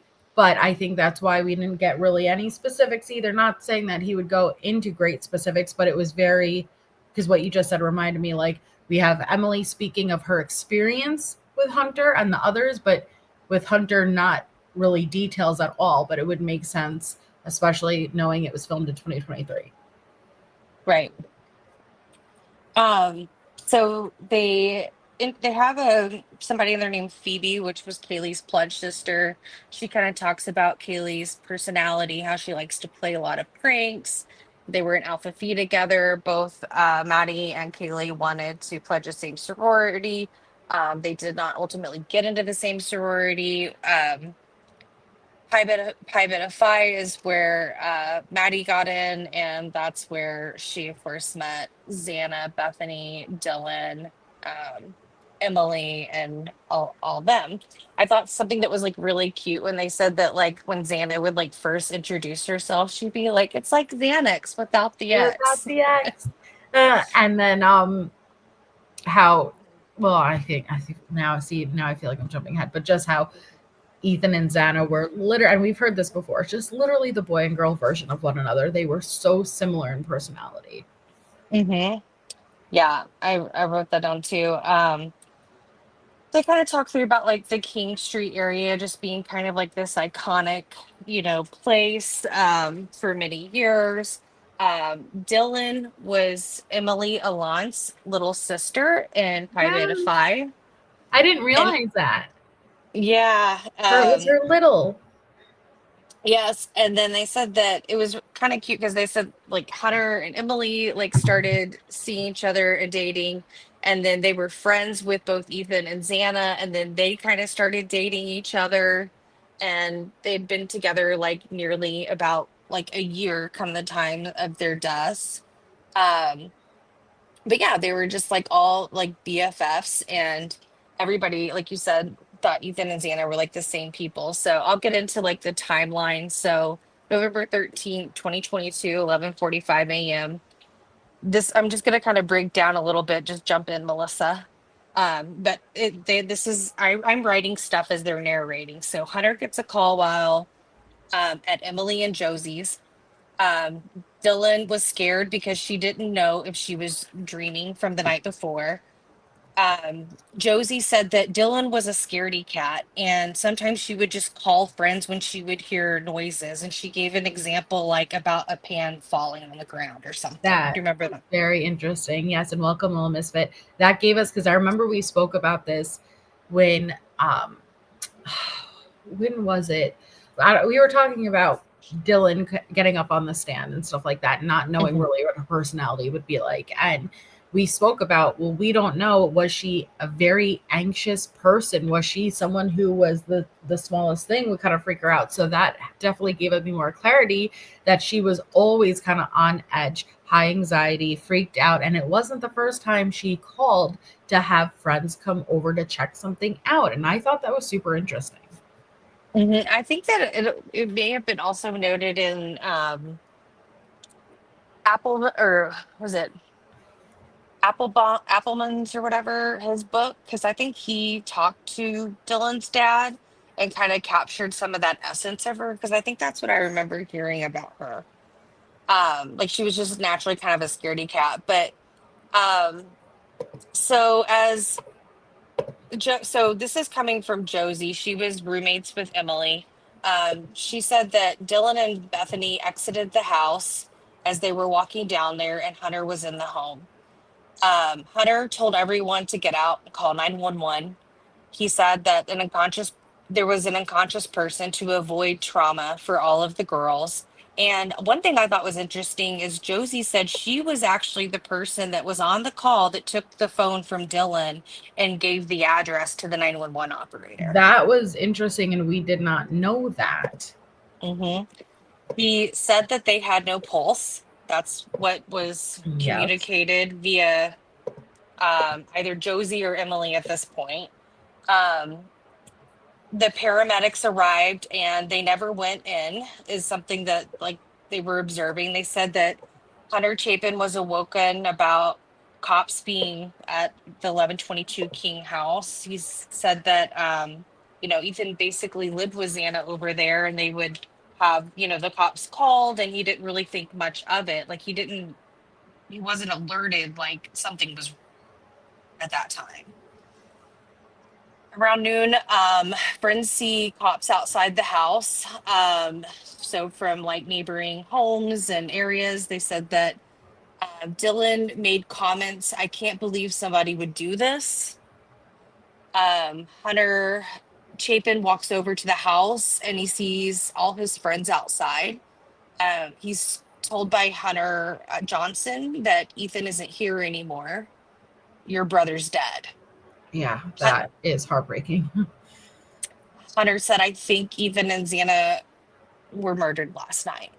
Hunter called Maisie. She drives over. She's feeling anxious, like the pit of her stomach, like something's absolutely wrong. Hunter calls Stacy. This is actually another point I was crying. His mom, Stacy Chapin, she said she was at the grocery store like any other normal day, and she gets a call from Hunter, and he just like, "Ethan's not here," and he keeps like repeating it to her, and she's not understanding. She's like, "Just go get him, go get him." And he's like, "Ethan and Xana are not here." "No, Mom, they aren't on this earth anymore." And she was like in complete disbelief, and she like leaves the store immediately and calls her husband Jim, and that to say Ethan was killed, and they pack up immediately and head to Moscow. I just thought that was so sad. It was extremely sad. First of all, she looked beautiful, Ethan's mom. She looked beautiful. But just and it wasn't anyone's fault, but just the way Hunter, Maisie, and his parents found out. They found out first. Yeah. They found out first. Yep. Yeah. Sorry, I'm just kind of reading through them. So if I'm being a little rudimentary, just tell me to stop. I'm trying to be conversational.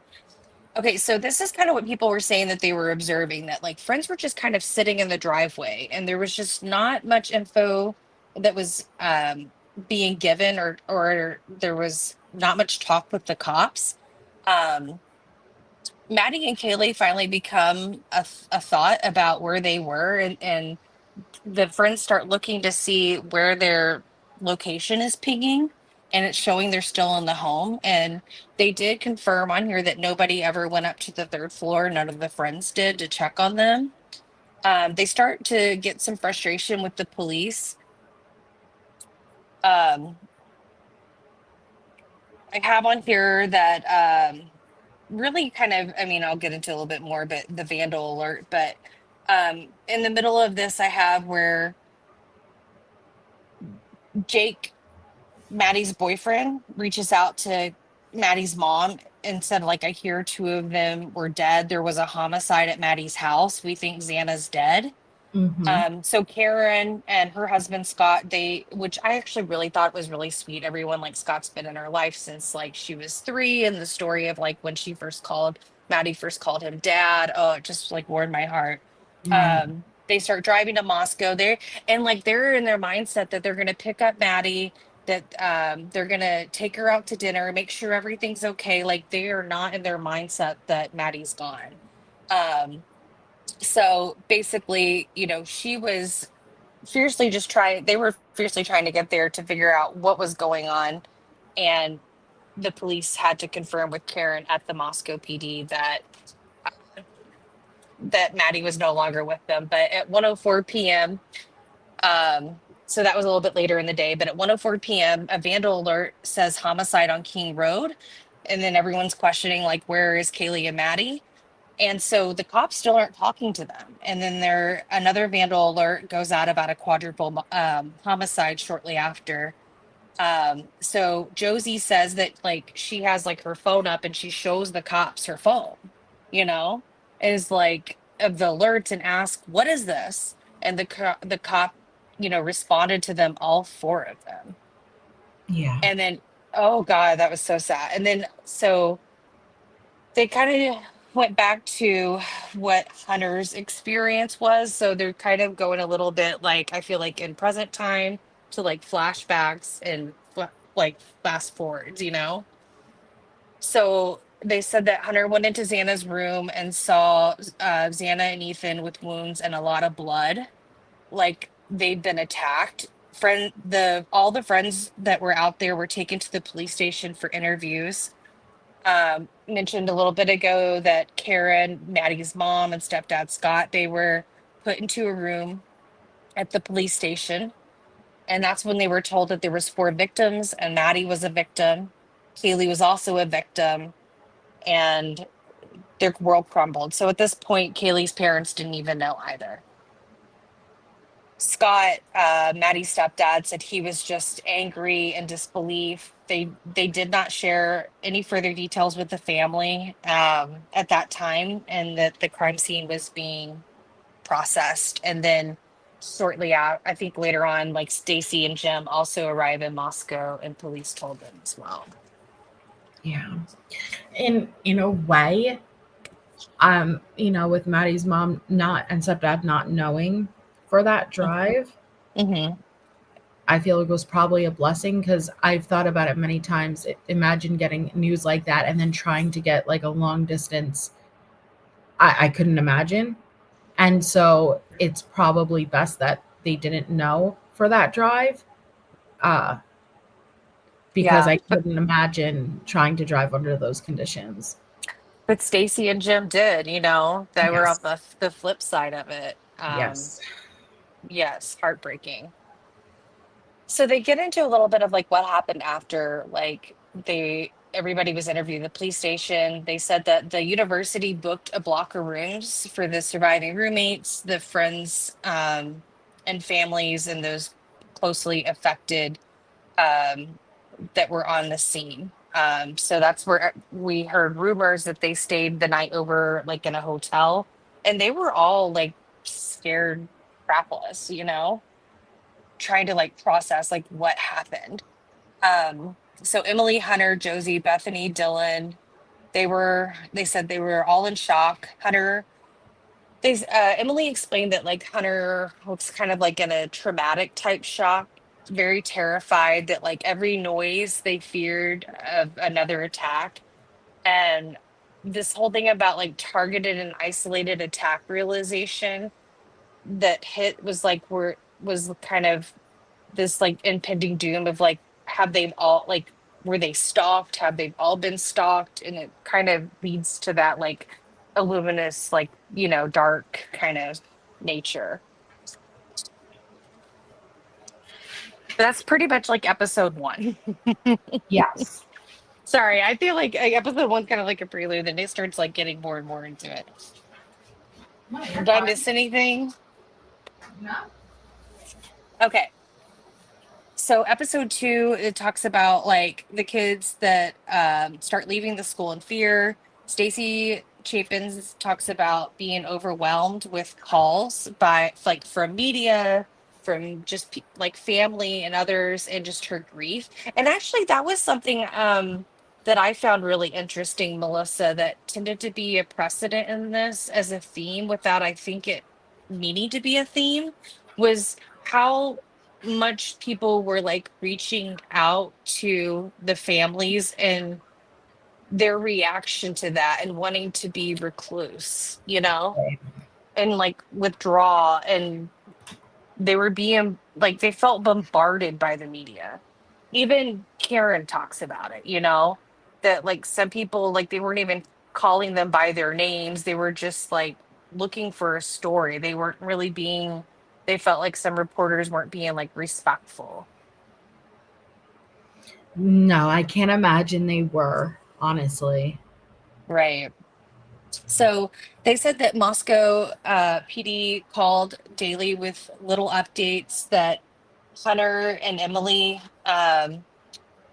they got invited to the Chapin's cabin and stayed there, their lake cabin, and kind of helped them through some of their healing process. Emily talks, Emily kind of goes through the day before they were killed. So on November 12th, they talk about the pregame party at the King Roadhouse, which we've actually heard of. So that kind of confirms it, Melissa. Right.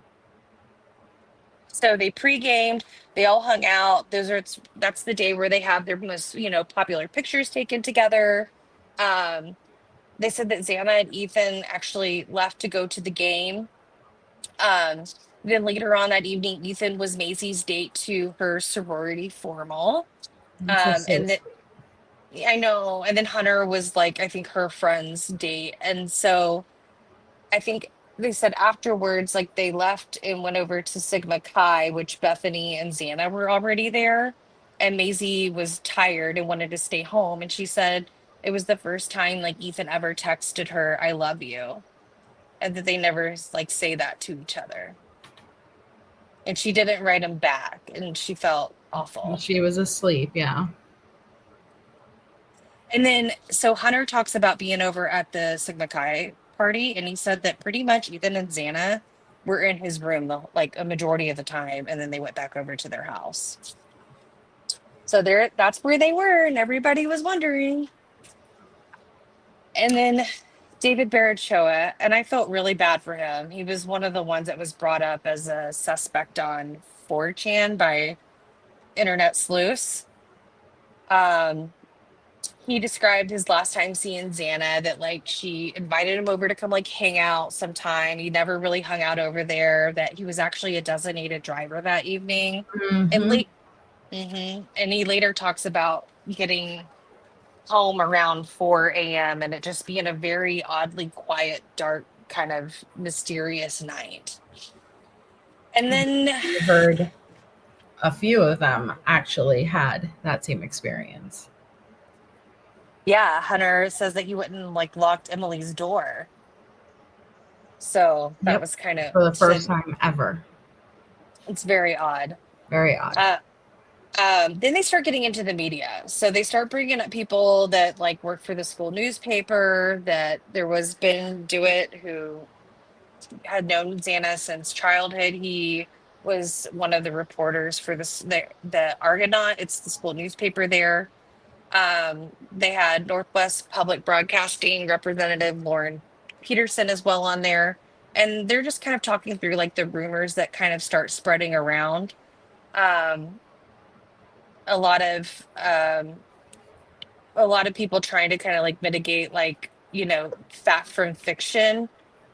And what I kind of got from this as it goes later on, because I don't want to transition out of this because I don't want this to be like so heavy on it, but was that the mayor kind of stepped in and said something, and Chief Fry allegedly like is kind of used to like they don't have like a public information officer, and that they're used to like, and when they're investigating like homicides and stuff in the past, that like they keep quiet because they don't want to let any facts out, but this was bigger than them.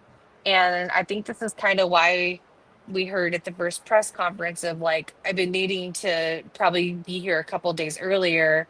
The mayor was being interviewed, and he was discussing Art Bettage, that the police like basically he said, get me off the stage and put a badge behind the microphone, is what he said, that they Yep. needed law enforcement to talk to the community.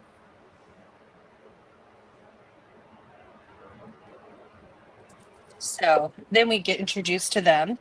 But Ashlyn Couch, which was the sixth roommate, she starts talking about like how this wasn't a drug, it was not a drug house. We did not allow random people in our home. Like she's kind of going through the motions and defending stuff.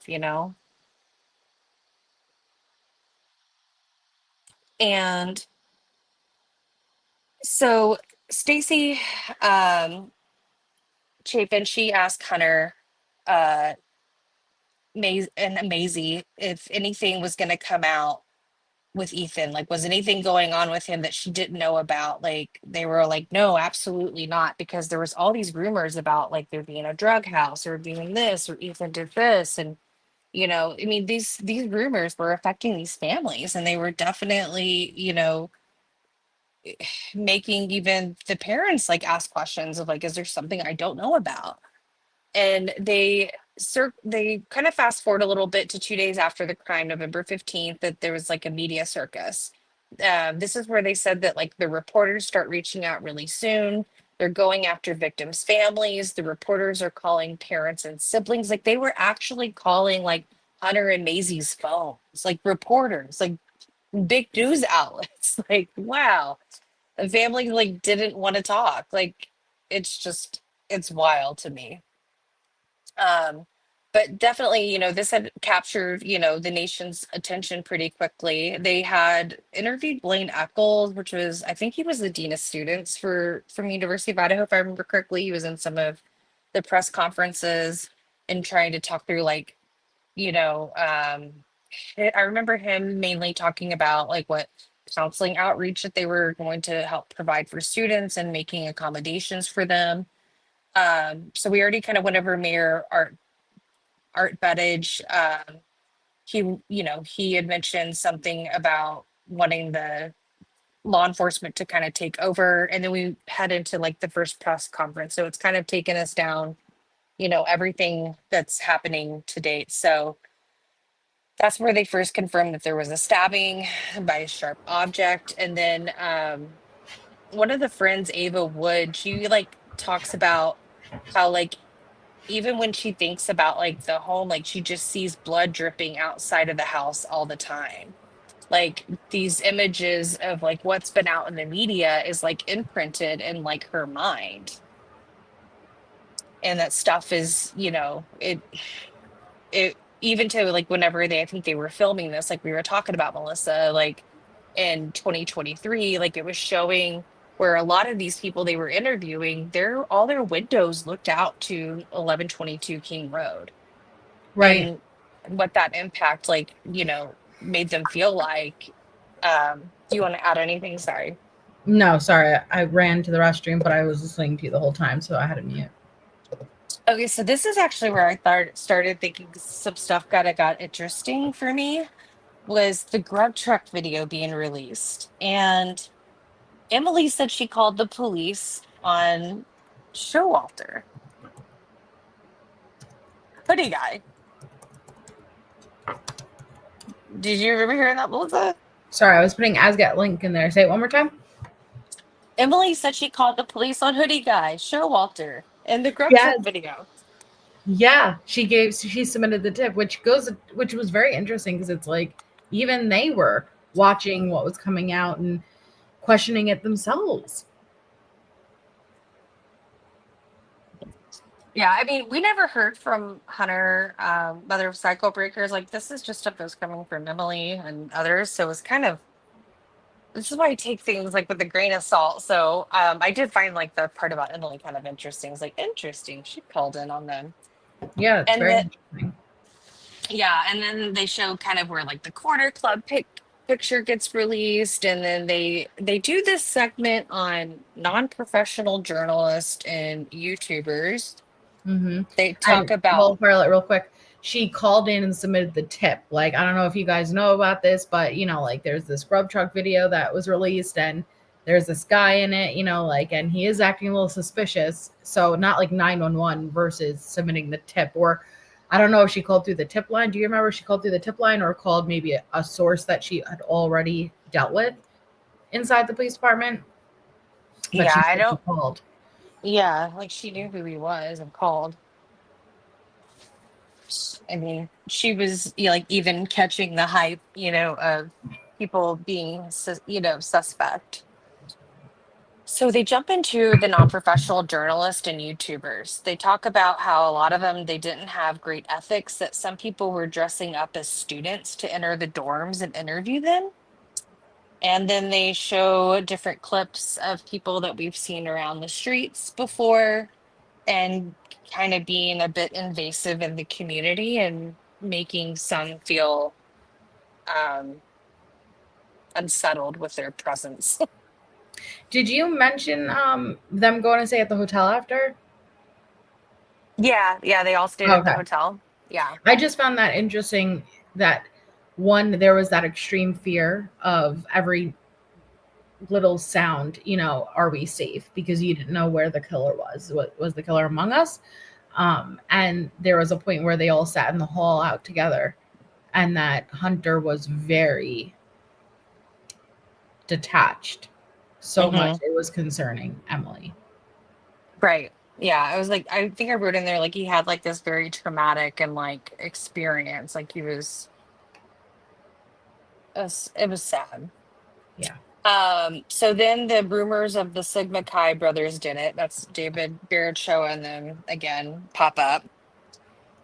And then Hunter talks about how he gets the nickname Zip Tie Guy because he was identified off of some of the videos from the law enforcement, Right. body cams that people were foying. And kind of talks through like his experience. And Hunter said that people, were treating the crime like it's a movie, and that Emily was really, she's still to this day has been battling with anxiety and depression. And Hunter as well, talking about like being accused of being, killers or accomplices in this.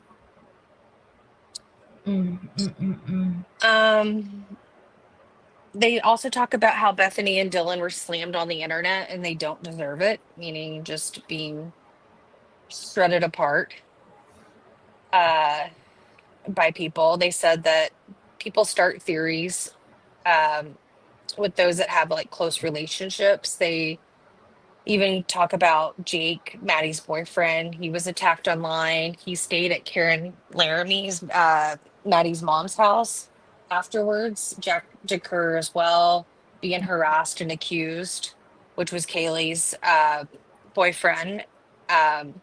They said that they had a lot of social media sleuths that were stalking them. And then they move into like the second press conference with Captain Roger Lanier, which starts addressing those rumors finally and trying to put some of that to rest. They said that people that were being accused had gone into hiding. They quit jobs. They stayed home. Like it was beyond fear of the crime as well, Right. Yep. Then they pick up on the third press conference on November 23rd with Captain Roger Lanier saying that they're being pushed by reporters of what a targeted attack means, and kind of go into this highly debatable thing about what targeted attack means with really no resolution,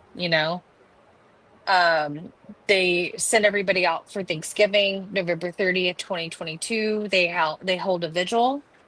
The Laramie did not attend that. Chief Fry was worried the suspect could show up. They said that they had like 30 officers that were in the crowd, like in disguise in regular clothes and hiding. The Chapins spoke at that visual. I also saw the Goncalves family attended, and that a lot of locals were worried that the case would go cold. That's kind of how episode 2 ended. Episode 3, which is supposed to be December 29th, 2022. This is kind of where they really start like talking about Kohberger. Yes. And so they said around 11 p.m., all the families were notified of who Bryan Kohberger was. And so on the next day, it was announced that he was arrested on December 30th, 2022. So that was the time that we officially got. I know we said we heard it was like later evening. I wasn't quite sure the time till then. Right. So Brian being very late. Yeah. Very late. Yeah. So Brian being from like Albrightsville, Pennsylvania, 28 years old. None of the friends knew who Brian was, that he was just some random guy.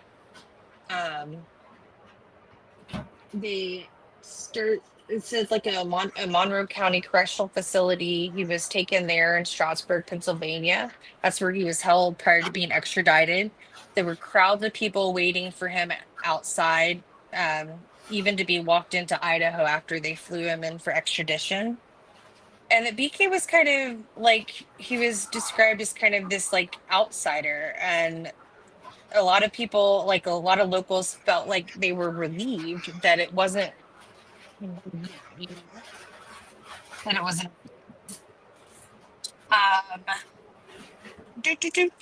Blaine Eccles reached out to he was the Idaho Dean of Students. He reached out to WSU as a heads up for what media attention to expect, given that Bryan was going to school there for his doctorate program.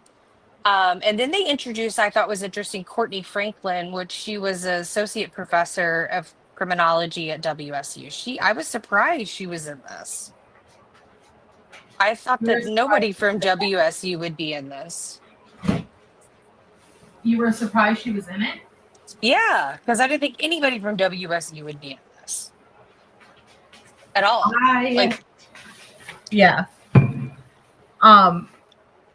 Why do you think the Goncalveses weren't in it? Because the Goncalveses and the Kernodles are doing a Netflix one. Got it. Okay, that makes sense. The Netflix one's coming soon. Got it. Thank you. Yeah, no problem. Yeah, it is interesting though. You're right. So Courtney Franklin, everyone's talking about like the number one question is like, how did this person do it? Why did they do it? People that were in the courtroom for Bryan's arraignment said like a chill like swept through in his first, like a chill swept through the courtroom in his first hearing. And this is Scott, Maddie's stepdad, explaining like how he wanted to take Bryan out himself, like right then and there. Like he said that like Karen said, Maddie's mom said he was like shaking and she was like holding his arm and like holding him down. Yeah. And then Karen, in like the most beautiful way, was like, he's not going to make me a victim like of his. And then Stacy again kind of talking about that they weren't going to go to any hearings or trial. This was all, a couple years ago when they started filming some of this. And since then, they have obviously attended this recent plea hearing. But I guess we could say now, like they're not going to be attending the sentencing. What do you think about that? I mean, I think that they have a right to do with what they want, because like what can they say in a victim impact, like in their eyes? Like they've always felt like they can't bring Ethan back. And I'm surprised they even went to the sentencing.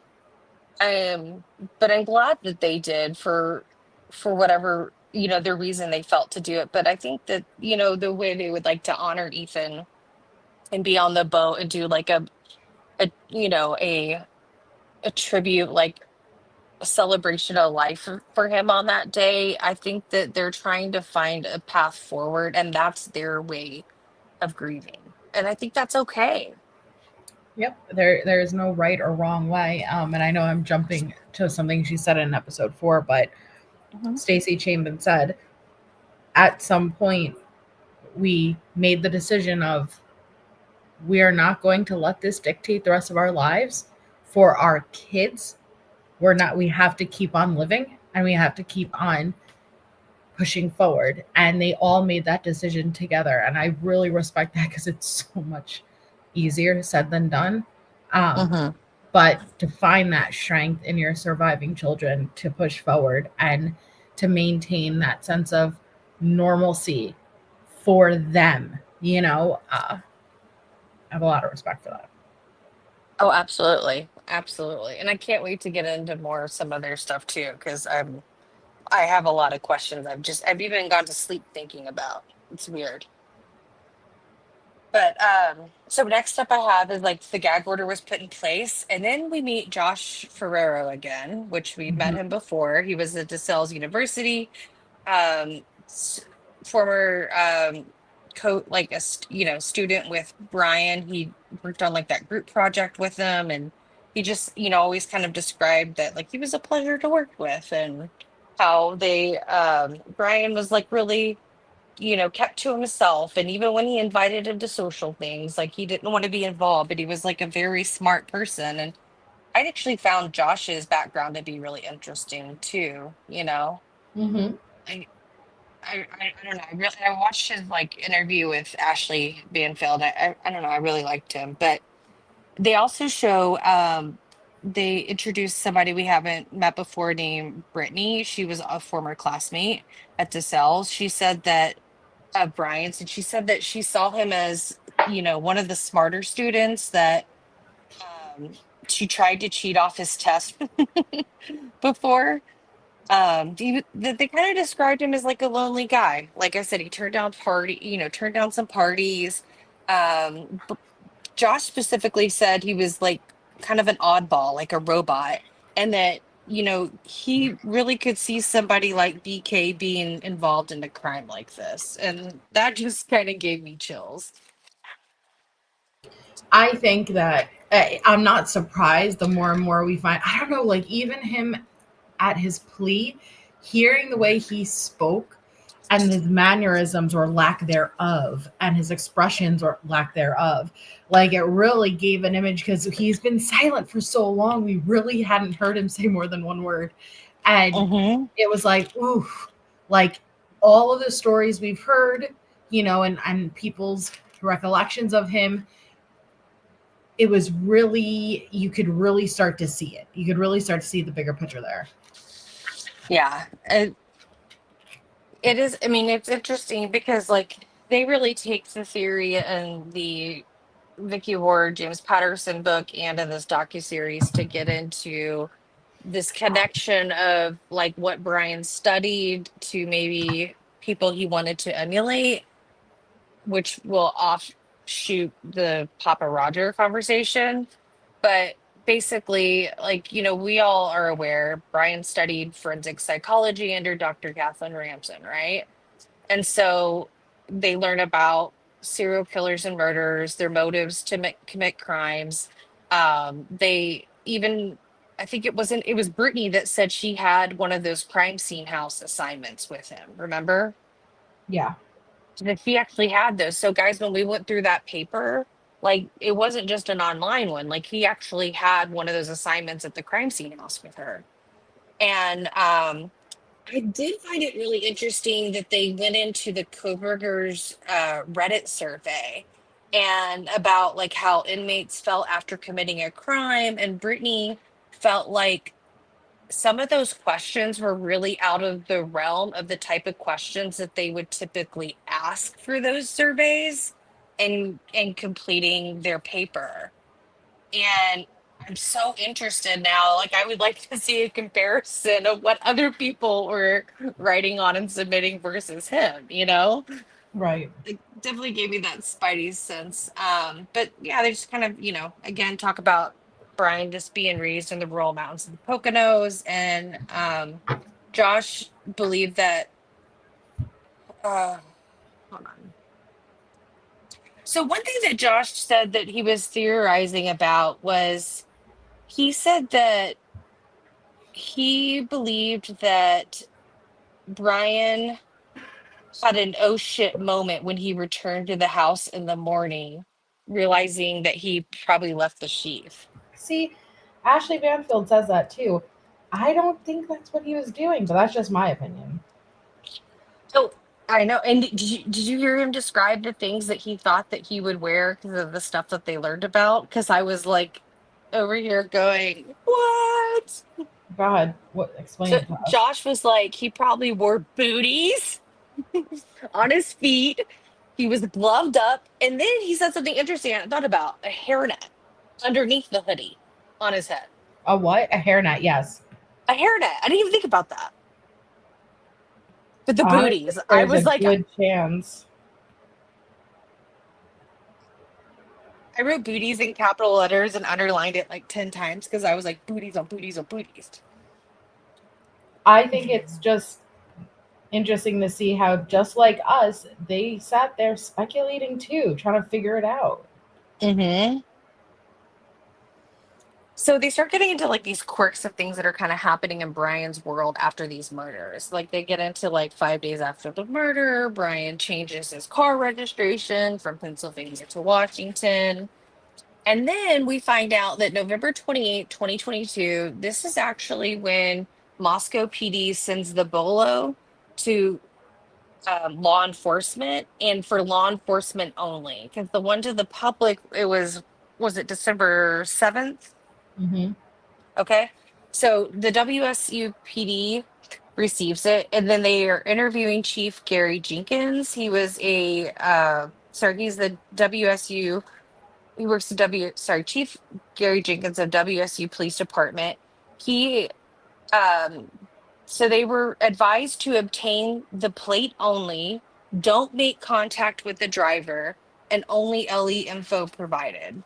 And then on November 29th, a police officer found found that they had stopped Brian previously on 10/14/2022. So he was coming up in their system.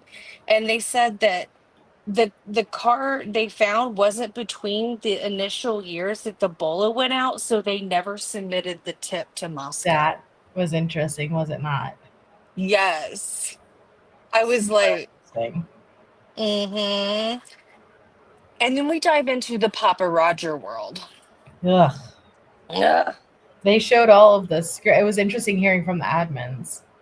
It was. I mean, I've heard them like interview someone Drunk Turkey show, but there's just things that I don't agree with because even Kevin Fixler confirmed it on Confidential Courtroom with Josh Ritter that one of his colleagues at the Idaho Statesman, they wrote about the sheath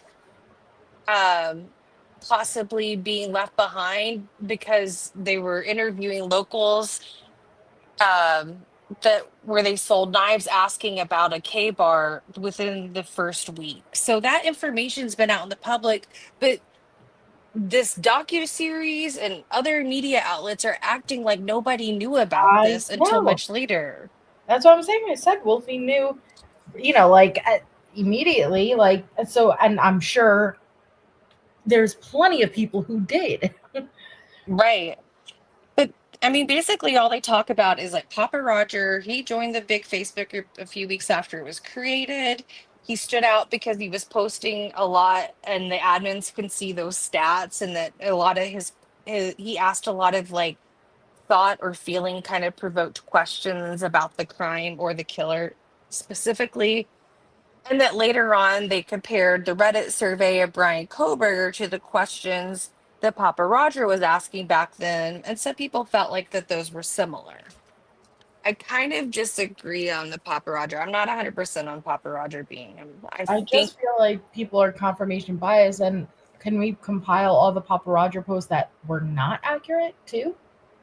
I mean, yeah, but like I could also say that I think that there's a lot that's not accurate in the 4chan one, but I know it was the same Anon ID that was posting that said the same things about being in the Poconos Mountain. And I think that you could have somebody who knows factual information and who is also diverting information, and distracting. But I still don't think this Papa Roger was that, because some people like really hold to the fact that it was the sheath and nobody knew about it. I'm like, okay, yeah, right. I knew about it. But anyways, maybe I'm weird because I've had an Idaho Statesman subscription for a long time. You sure have. I'm obsessed. I am. I'm always like, I got it. I love Kevin Fixler. So I did find was really interesting was that Chief Gary Jenkins, he previously was at Pullman prior to moving over to WSU in spring of 2022. And he talks about how Brian applied for a research assistant's position, which we heard about. And he said he was actually the person that interviewed him. And it was Which was awkward. super interesting. Yeah. Yeah, he said it was like awkward, and that like Brian kind of fell short in developing trust, which was a key factor in that position. Like he didn't feel like he could be trustworthy, or like it wasn't. he didn't emulate that kind of characteristic. Is that the Which best way to is explain it? interesting that he could hit all of the markers on paper, but that emotional disconnect is what held him Mm-hmm. back. 100%. And then they get into the arrest on December 30th, 2022. They said that the apartment, um, the WSU apartment and his office simultaneously, they had designed to execute the warrants at the same time of the house arrest. So that was all coordinated and planned. They showed a brief excerpt from Michael Mansuko, who was the first assistant district attorney in Monroe County, that he was talking about Bryan wearing the latex gloves and separating his trash into Ziploc bags. Um, they go on to discuss how his apartment was almost vacant, like he planned to not come back. There was little to nothing there. And then they just kind of rest on this whole thing about after Bryan was arrested, Papa Roger was gone from the internet. So Well, he came back. That's what, like, the post after Bryan was arrested. yeah, well, What see, about that? the theory about that is that some people looked at some of the warrants that are out there, and some people feel like it was in a short time frame of when a warrant was about to expire, and their theory was that it was law enforcement that came back online, like Yeah, under that account to grab stuff. I I don't don't know. believe that. This is what I just heard one of the admins saying on an interview, so I'm just sharing. I don't agree with it. Um, so yeah, I mean that's pretty much a lot of it, kind of goes around like the attention that keeps growing around the case. They start talking at the end about the coverage, like of psychics getting involved, and um Emily, mentions that Dylan was very confused on that night, and then it just like ends episode 3, and you're like, okay, that was really awkward. Yeah. And then it picks up on episode 4 with David Barachoa. He said that he left his apartment complex around 4. He said that it was usually quiet, like we talked about, and that like Hunter and Emily woke up in the middle of the night. They locked the door for the first time. That night seemed like eerily different, like an intuition. And then I kind of wrote out like some of the stuff Dylan told Emily about what happened. So this was weird. Is like you're expecting to hear it from Dylan, but it was like piecemeal of Emily talking and then other people. Right. Did you? Yeah, it was odd. So I think it's because of the gag order. I think that they kind of like had to take little things that came out throughout interviews and piece it together. right. So I tried to kind of like write it out, but basically this is what I got. So you let me know if I'm missing something. So Dylan told Emily what happened, and this is what happened allegedly, that Maddie and Kaylee came home. They were on the couch chatting. The couch was on the wall that backed up to Dylan's bedroom. She said she slept through most of it. She started hearing crying, and she it kind of talks through the PCA, so I didn't really get into all of that. But when she said she heard the crying, I found one point that I wrote down was that Emily said she scaredly closed the door like boom. So was it a loud shut to the door? Wait, say that one more time. So whenever Dylan heard cry, okay, so only things that I heard were different was about when Maddie and Kaylee came home talking on the couch, and then like Dylan falls back asleep, then Dylan awakens, and it kind of goes through the PCA kind of, Right. okay. Then what I wrote down next, what that differentiated for us was she heard crying and she scaredly closed the door like boom. I missed that. Yeah, she does it like with her hand, like she like does it like boom, like it was loud. That's interesting. I missed that. Yeah, it was kind of like just kind of like I was like, huh, okay. And she never said it was loud, but she said like boom, and I quoted it. So I she have said to that go back Dylan, to that because that's That's interesting if she shut the door loudly. Yeah, and maybe we could find it in one of the People magazines or something. But it was so she just said that Dylan was really scared and tried contacting everyone, and that Bethany said she didn't hear of any what was going on, and that Dylan thought she was imagining everything.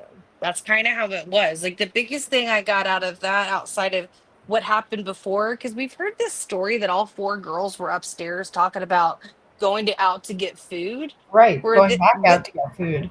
yeah, this didn't seem like that based on what Emily was describing. But I thought the most interesting part was that she said that she scaredly closed the door like boom. So if boom, that kind of emphasizes loud if I hear boom. So like, and she locked the door, you know? So did he hear her? It's a great question. That makes me wonder. Yeah, Kelly, that's what I'm wondering. Like, did you guys hear that? Like, that part just like stood out to me more than anything was the boom. And then they go on to say that Dylan and Bethany aren't speaking out for legal reasons, that Dylan thinks it couldn't have been a dream come the morning time. She then reaches out to Emily. She wasn't quite sure and started calling. Uh-oh. Shay? Her earbuds may have died.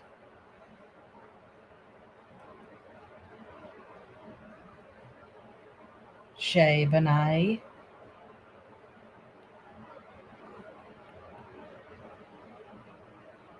Please stand by while we're experiencing technical difficulties.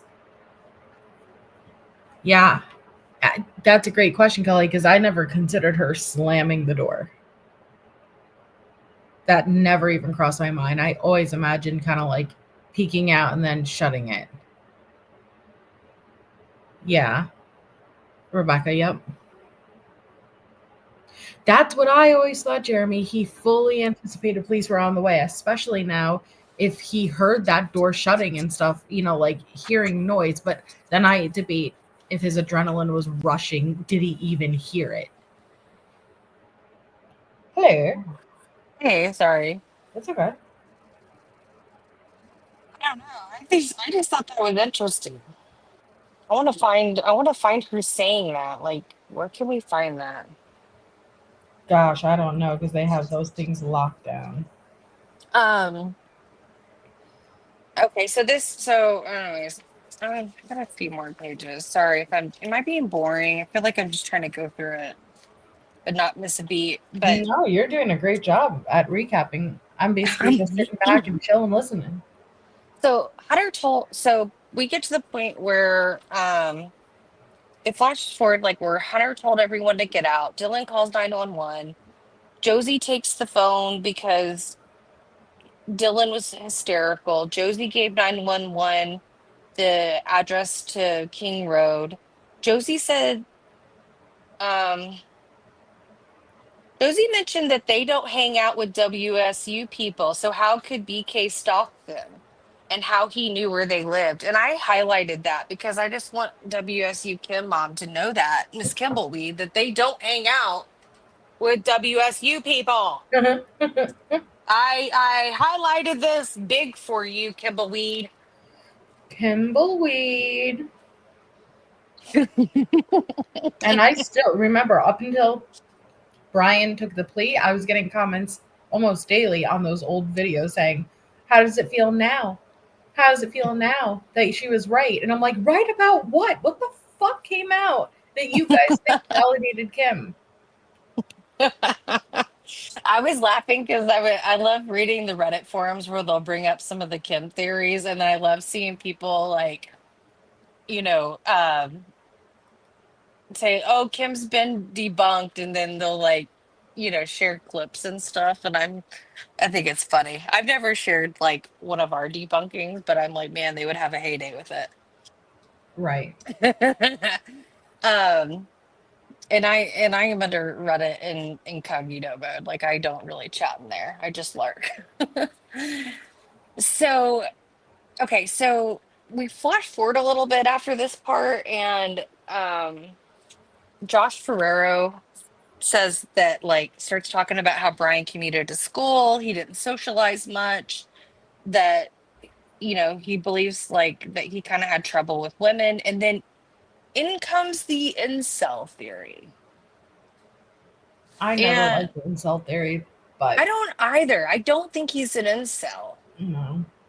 So I don't really know how much you want to go down it, but they basically just kind of go over like where Brian that okay, they said that allegedly Brian followed a student uh, to their car trying to flirt with them, and it was reported to the criminal justice department at WSU, according to Chief Gary Jenkins.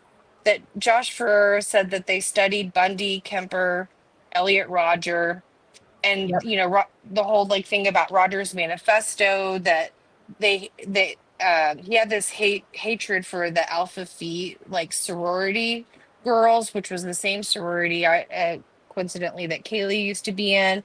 They also try to connect how Papa Roger, the last name Rogers, spelt like Elliot Rodger.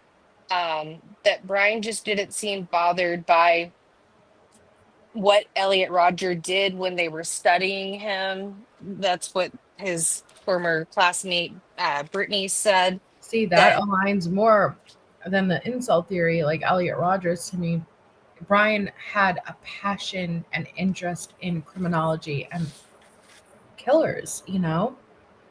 yeah, I just didn't take him as an incel. Like I think that there could be like some homage in Right. different ways to different people, but I don't really think that his inspiration would have been Elliot. If we were to believe that those selfies that we were seeing of Brian, like on his phone, and the things that he was searching, if that stuff comes out to be true, he definitely seems more of a Bundy fan. And considering, I think that that was a bond he had with his mom, Melissa, Yep.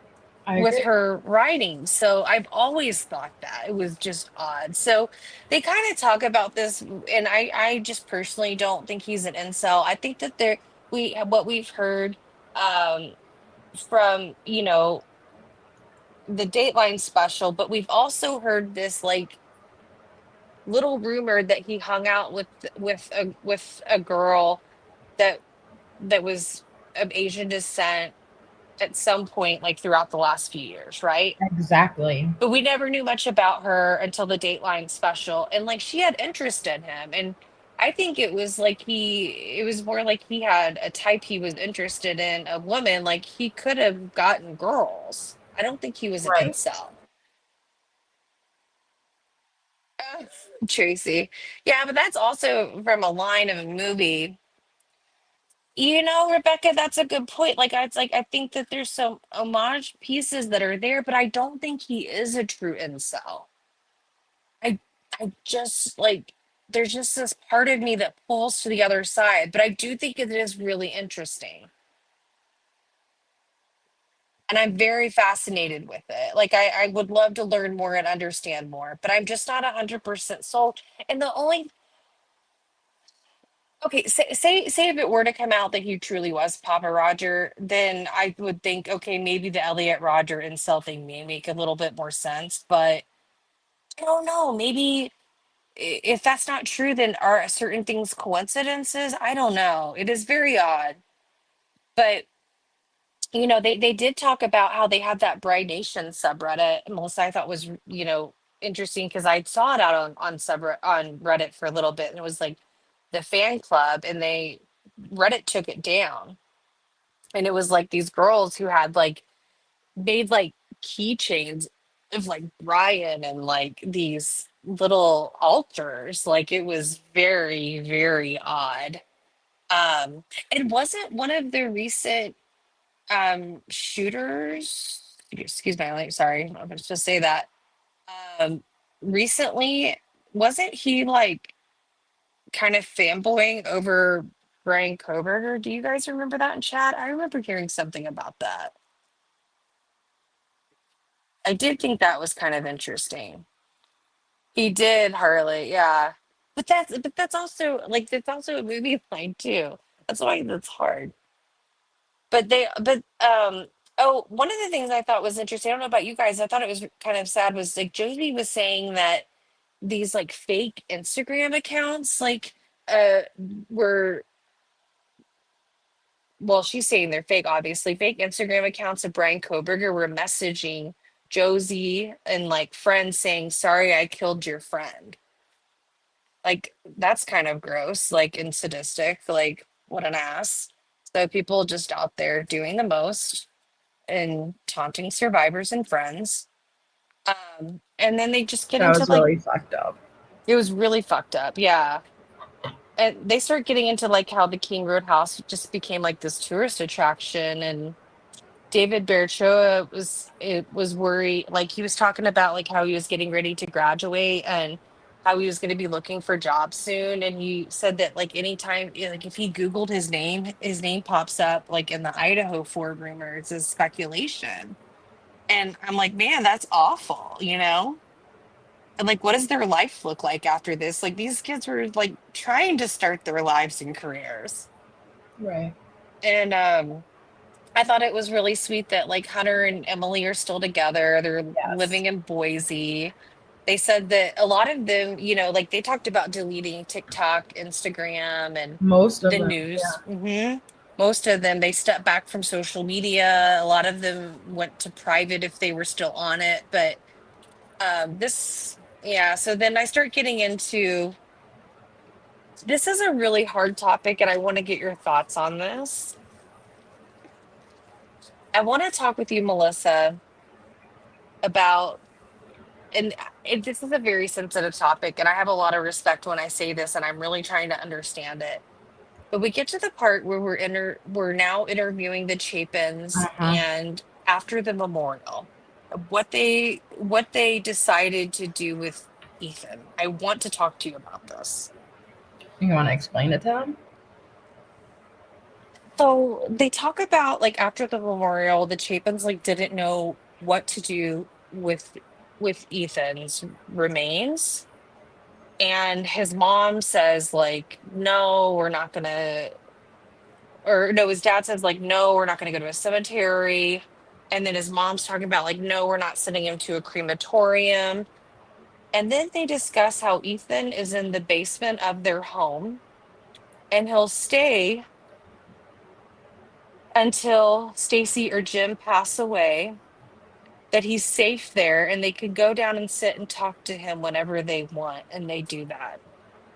And I want to be kind about this. Yeah.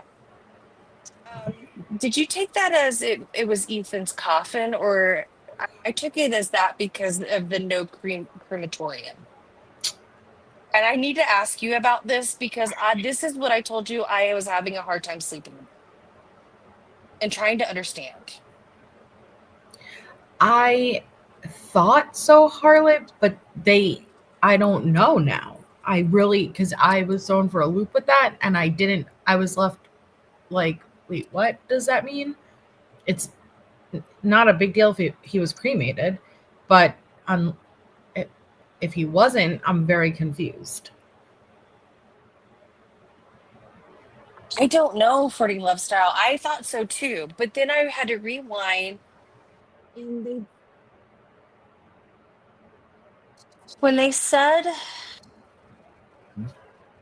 okay, when they first started playing it, like when I thought that maybe they were gonna, I first thought that he was cremated, guys, because they show that they're like at their lake cabin, and I was thinking that maybe they spread his ashes on the water or something, like they really enjoyed being out on the lake together, like Mhm. somewhere in nature with them. But when she said no to the crematorium, that's when I started questioning myself about, until one of them passes away, he'll stay here safe with us.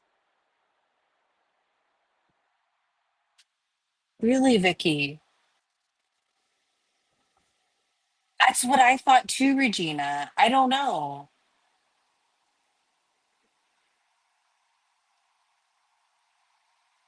And I'm not judgmental of this at all, because in some beliefs they have like tombs, like it's, I don't look at it as a bad thing. I'm just trying to understand what they meant.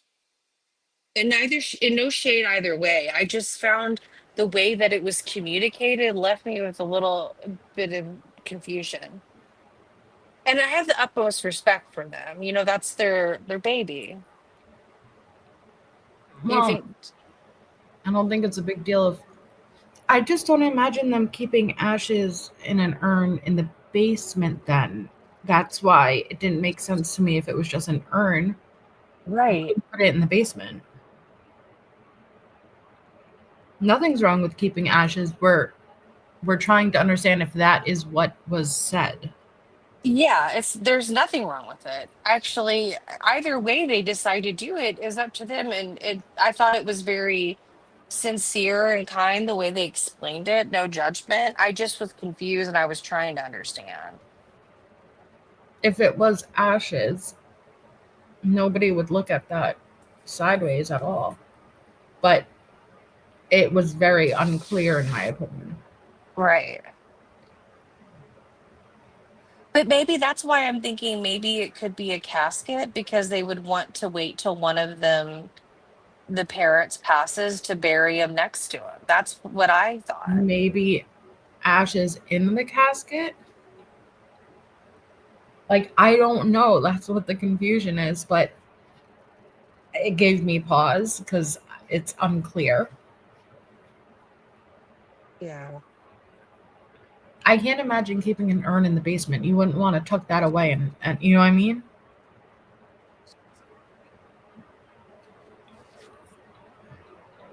I don't know. I mean, this is totally a different thing, but like I have my dog's ashes out like in a certain space, but I have one of my cat's ashes in a special drawer. And it's not that I loved one more than the other. Like I know that sounds really weird.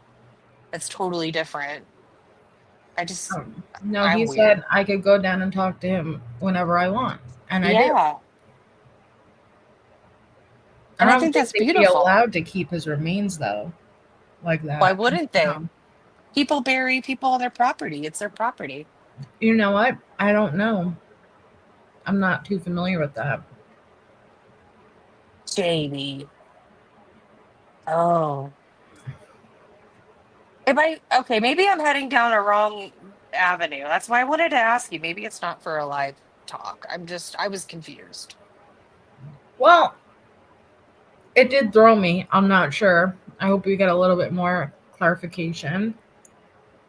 Yeah. But yeah, they talked about that and then oh man, when they did a flashback to Maddie's room, I was shocked it was purple, like because all her stuff was pink but had like the pink accents. And she had like little white furniture and pink decor, and it was just so beautiful. And one thing I found interesting was like Karen, Maddie's mom, was talking about how they didn't get a lot back from the King Road home. I thought Right. that they would have gotten more back. I don't know. Envision. Thank you. Maybe it was just the wording. Maybe it was just the wording. Oh, okay. Thank you, Envision. Thank you. I was a little confused. I wasn't going to judge either way, but I understand. Um, so Karen, like, she had the U of I sweater, that Maddie was wearing that day, and I like how she talked about the memory of like when she finally got to go buy her that sweater, Yep. and then she's like on, Just uh, FaceTiming, cutting it up. This is yeah, how all the kids wear it now. into a crop top. And I think Karen's like biggest thing was like she just wasn't holding on to anger, and she really kind of held on to this thought of how would Kaylee and Maddie want to see me. And then a year after the passing of Xana, Ethan, Maddie, and Kaylee, the Greek Row, they held a vigil for all of them, and different friends from Greek life and family spoke. They talked about how Ethan was just so witty and funny, And I think him and I both share our favorite food being Taco Bell. And That was really sweet. it was funny. I thought it was funny that he like pre-opens like all his food so he can feast. Mm-hmm. My husband does that, so it's even funnier. It But was nice hearing more videos from Ethan. It was actually nice hearing more videos from all of them, but Ethan's voice was so deep. I hadn't heard a lot of videos with Ethan, and I was like, oh wow, like it was just, I don't know, it was great. no, same. I was like, oh, there's Ethan's voice, and it wasn't Yeah, like a deep. TikTok thing or Yeah, it was just a deep. I think he was submitting that, whatever it was, for his class, and it was just good. I was It like, was. wow.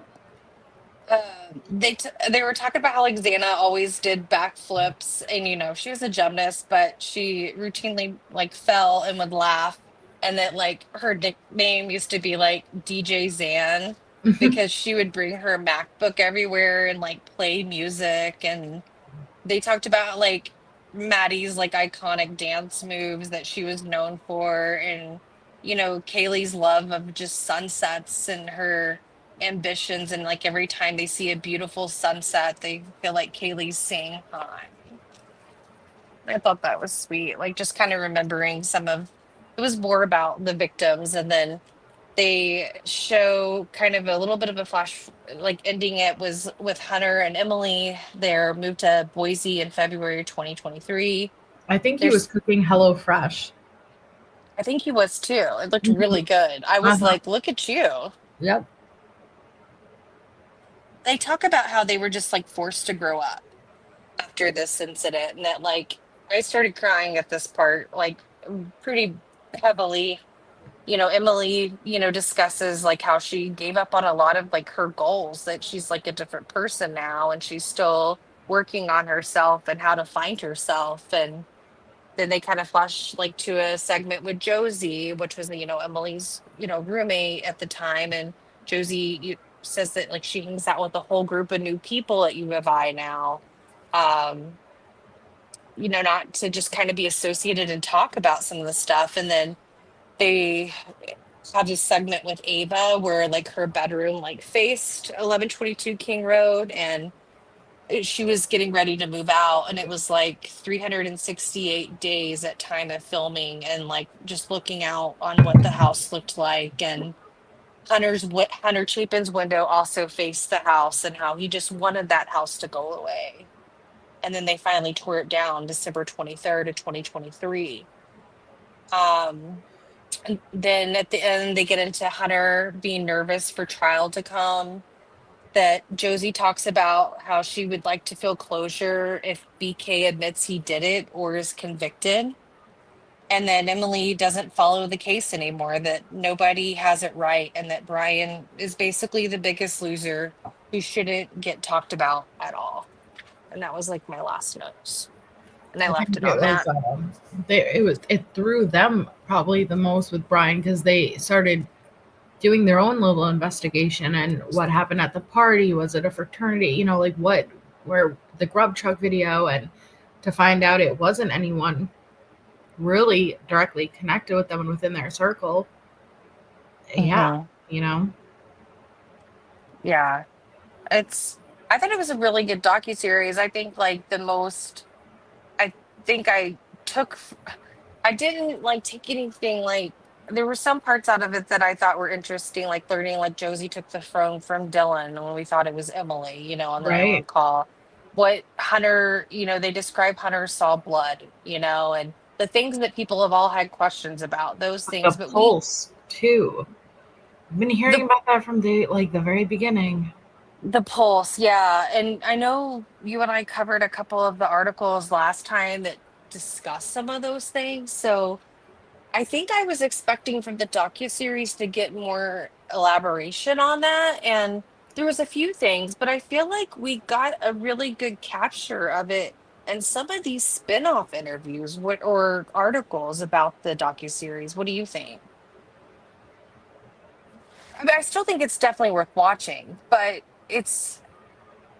if you're looking for Just for groundbreaking information, no, you could get that from the articles. But if you're looking just for more of a compassion, trying right. to understand, hear it in their own words, I would definitely watch it. Yeah, I think it was really good. I, I did, I don't know. I mean, I do find some stuff to be kind of interesting because there's been some follow-up interviews. Like, so Vicky Ward, one of the authors of the book, she did a interview with Anjanette Levy on Law and Crime like a couple days ago. Also. And she told her that there should be court records that Brian reached out to 3 of the girls on social media. And What? he was only liking Maddie's stuff. And I know, like, we weren't like, I just want to tell you this, like, because I haven't read the book and some people are reading the book and we're just talking about the docuseries, I'd but like to this see is the book based on it. next. So, okay, so a lot of what I am hearing is like the stuff we've heard about the docuseries is what they talk about, but that piece about the social media thing comes up, and I'm just kind of shocked that she said that because she made it seem like he reached out to all 3, like Xana, Maddie, and See, Kaylee. that's something I've really struggled with, the no connection, especially after Dateline, and if it's true, it coming out that he's basically monitoring everyone around, and I struggle even inadvertently having an overlap in your phone connecting you to those victims, because everybody knows, like, if I look up you, Shay, right, the likelihood, even if I'm intentionally or not intentionally doing it, I'm probably going to overlap on your husband, right? Like, there's going to be some type of digital footprint that has me traced to him. So the fact that he was able to ever get these friends so close to the victims and no direct connection to the victims themselves, I struggle with that. I agree. Yes, and Harlot's right. Sorry, it came from the Megyn Kelly interview. I apologize. It's in our Discord, but it's like a 10-minute interview. It came from Megyn Kelly, not Anjanette Levy. She did talk with Anjanette Levy, but she kind of kept talking over Anjanette, Melissa, and she was like more so talking about like being there, being with the families, like talking to people, interviewing. But it was the Megyn Kelly one that she mentioned that on. And they try to make it seem like James Patterson and Vicky Ward know the motive, but I even just saw in a recent Fox News interview, like today, they released, where they're like, yeah, we don't really know the motive. Like, there's a lot of clickbaity things going on. So earlier, when we were kind of discussing, like, hey, I was like, I'm all for First Amendment here, but like, I'm tired of like authors kind of running this source meal for people to like Yeah. interpret. This is what I mean, is this is the kind of stuff that makes it look like there is this evidence that you don't really know that's there. It could just be hearsay by parents who think there's a connection that they haven't proven. I think there's gonna be some, I don't know, like, because they went very specific with that and had them up, who was it that said on the stand, no, there's no direct connection. Like, they were doing the stalking about the jury instruction, like the jury questionnaire. I forgot who was up on the stand, but Payne? Was it Payne though about that Payne. specific question? I thought it was Payne. I know Brett Payne was up on the stand. I just can't recall if he's the one who answered the question about. Or Mowry. Yeah, I think that It was Mowry. But like, yes, yeah, why Rebecca, would they it's say weird. that if there was? I know, and I think that's like where I was trying to say, Rebecca, I'm not saying that this is true or not. Like, this is just a lot of competing theory. Like, so for example, like Dateline, they showed where the Gonzalez family, I think believes that they had reached out because they said they looked up Brian between the time they got that phone call at what we were told was 11 p.m. on December 29th, before the arrest, before they're saying that the FBI or whomever started taking all of Brian's socials down and like wiping shit. And they're saying that he followed Maddie and Kaylee. And then we've heard this rumor that he may have messaged Maddie. And then, like Harlot said, Vicky mentions that he reached out to all three of them and was liking a lot of Maddie's photos and how they're really targeting, saying that like Maddie's the target here. And I think that it's like something that could easily put some of this stuff to rest in these rumors, because like you could hear it in court and they could say no connection, and people would still run with this idea of, are you saying it's no connection because nobody responded? Like everybody has a different like meter for what they think that means, you know? Which I part did know. your mama? What episode number of the Dateline? Oh, what episode number the Dateline episode is? I'll look for that. Yeah. And then Rebecca, I know, Rebecca. I think it's odd too. I agree, 40 Love Style. Like this is why like I'm not sitting here saying like I believe there fully was. I just think that not getting to if there is evidence that could kind of put this to rest and some things that they can unseal, then we could put some of these like rumor mills to rest. And some of these things are big enough. I'm not going to say clickbait, but they're targets of a story that people have made, whether it's within their book or their show or episodes that they've created, that have people coming to watch it. And if it's not true, then you know, that's why I wanted to come out, Melissa. I just feel like it's just too much. He said, she said, sources say this, that. Like, I just think we should let the families know too. Like, give them that solace if they don't have it. What do you think about all of them not going to sentencing? Oh, yeah. So they said that. So we said the Chapins aren't going. That's what they said. And then the Gonzalez family, because they're moving. And I said it wrong. It wasn't University of Texas at Austin that Auburn's going to. It's going to Baylor. I'm sorry, I said that wrong. Which is in Waco. It's near Austin. Which is a great school. It's a great private school. But yeah, I think that they're sending her off to college and they already have plans for that. So, I mean, I think people's lives go on. And if you're not in favor of it, then it is what it is. I think that they got what they needed at the plea, if that's all that, you know, I mean, not that, well, what they needed. I think that what more could they get outside of the plea agreement if they weren't going to get an allocution or anything else? Like they don't want to talk to him. So what is their impact statement? The impact statement is supposed to be really addressed to the court, right, Melissa? Right. So like, I mean, maybe some people feel like they have nothing left to say. I get that. I do get that. But that's why I think it was unfair the way it was gone about. If they wanted to do a plea agreement, okay, but it was very rushed. It was very not even a chance to have the families get there for it. Right. And that comes down to this too, not really given a chance to process, and I think it's very unfair.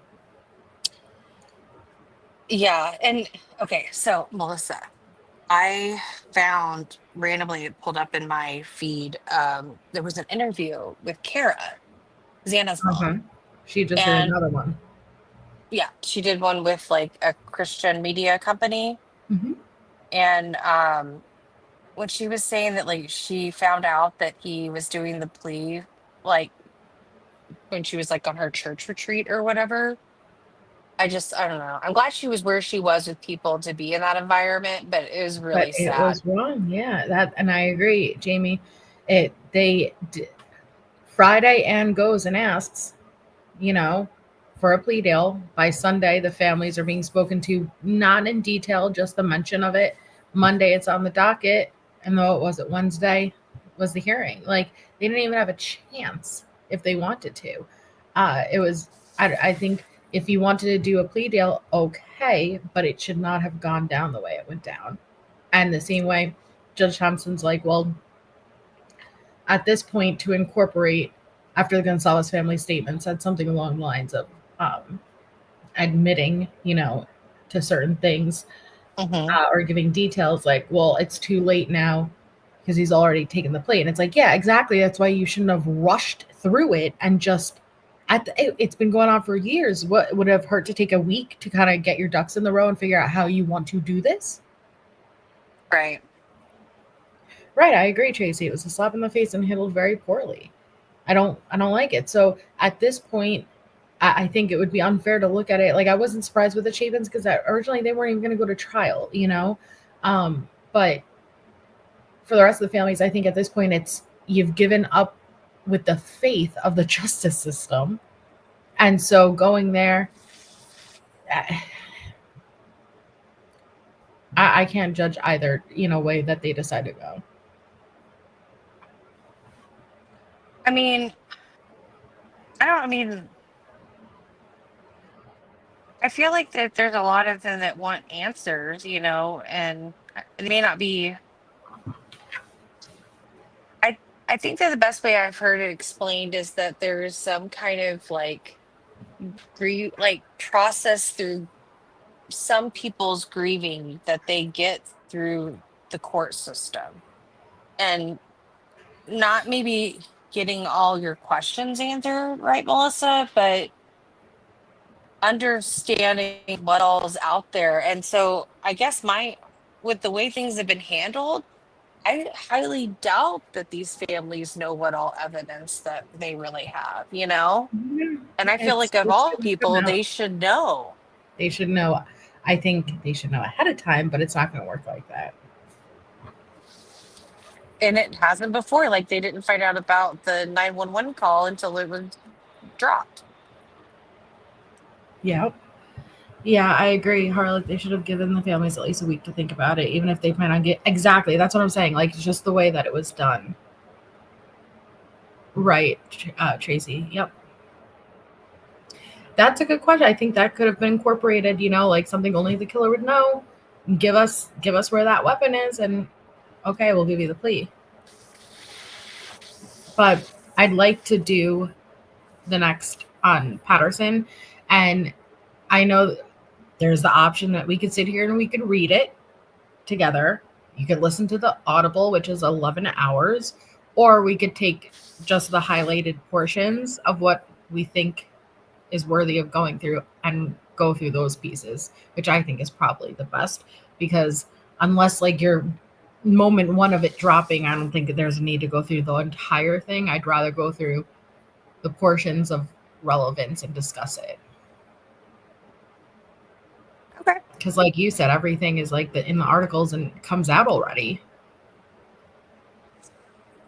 Yeah, and I'm sorry if I was bored going through everything. I was just trying to like capture what I could. I just was taking so many notes.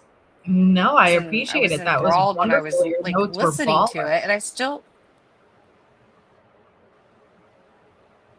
I think we might have a little delay. Sorry. No, your notes were phenomenal. Thank you for that. Well, thank you.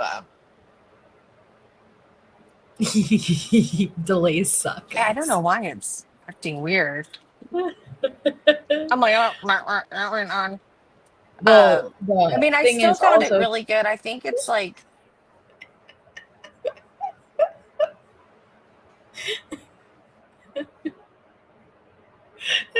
I feel like we're both nervous to talk now because there's a delay. Yeah, you did so great, Jay. Thank you so much. Is it better now? I don't know. Is it better?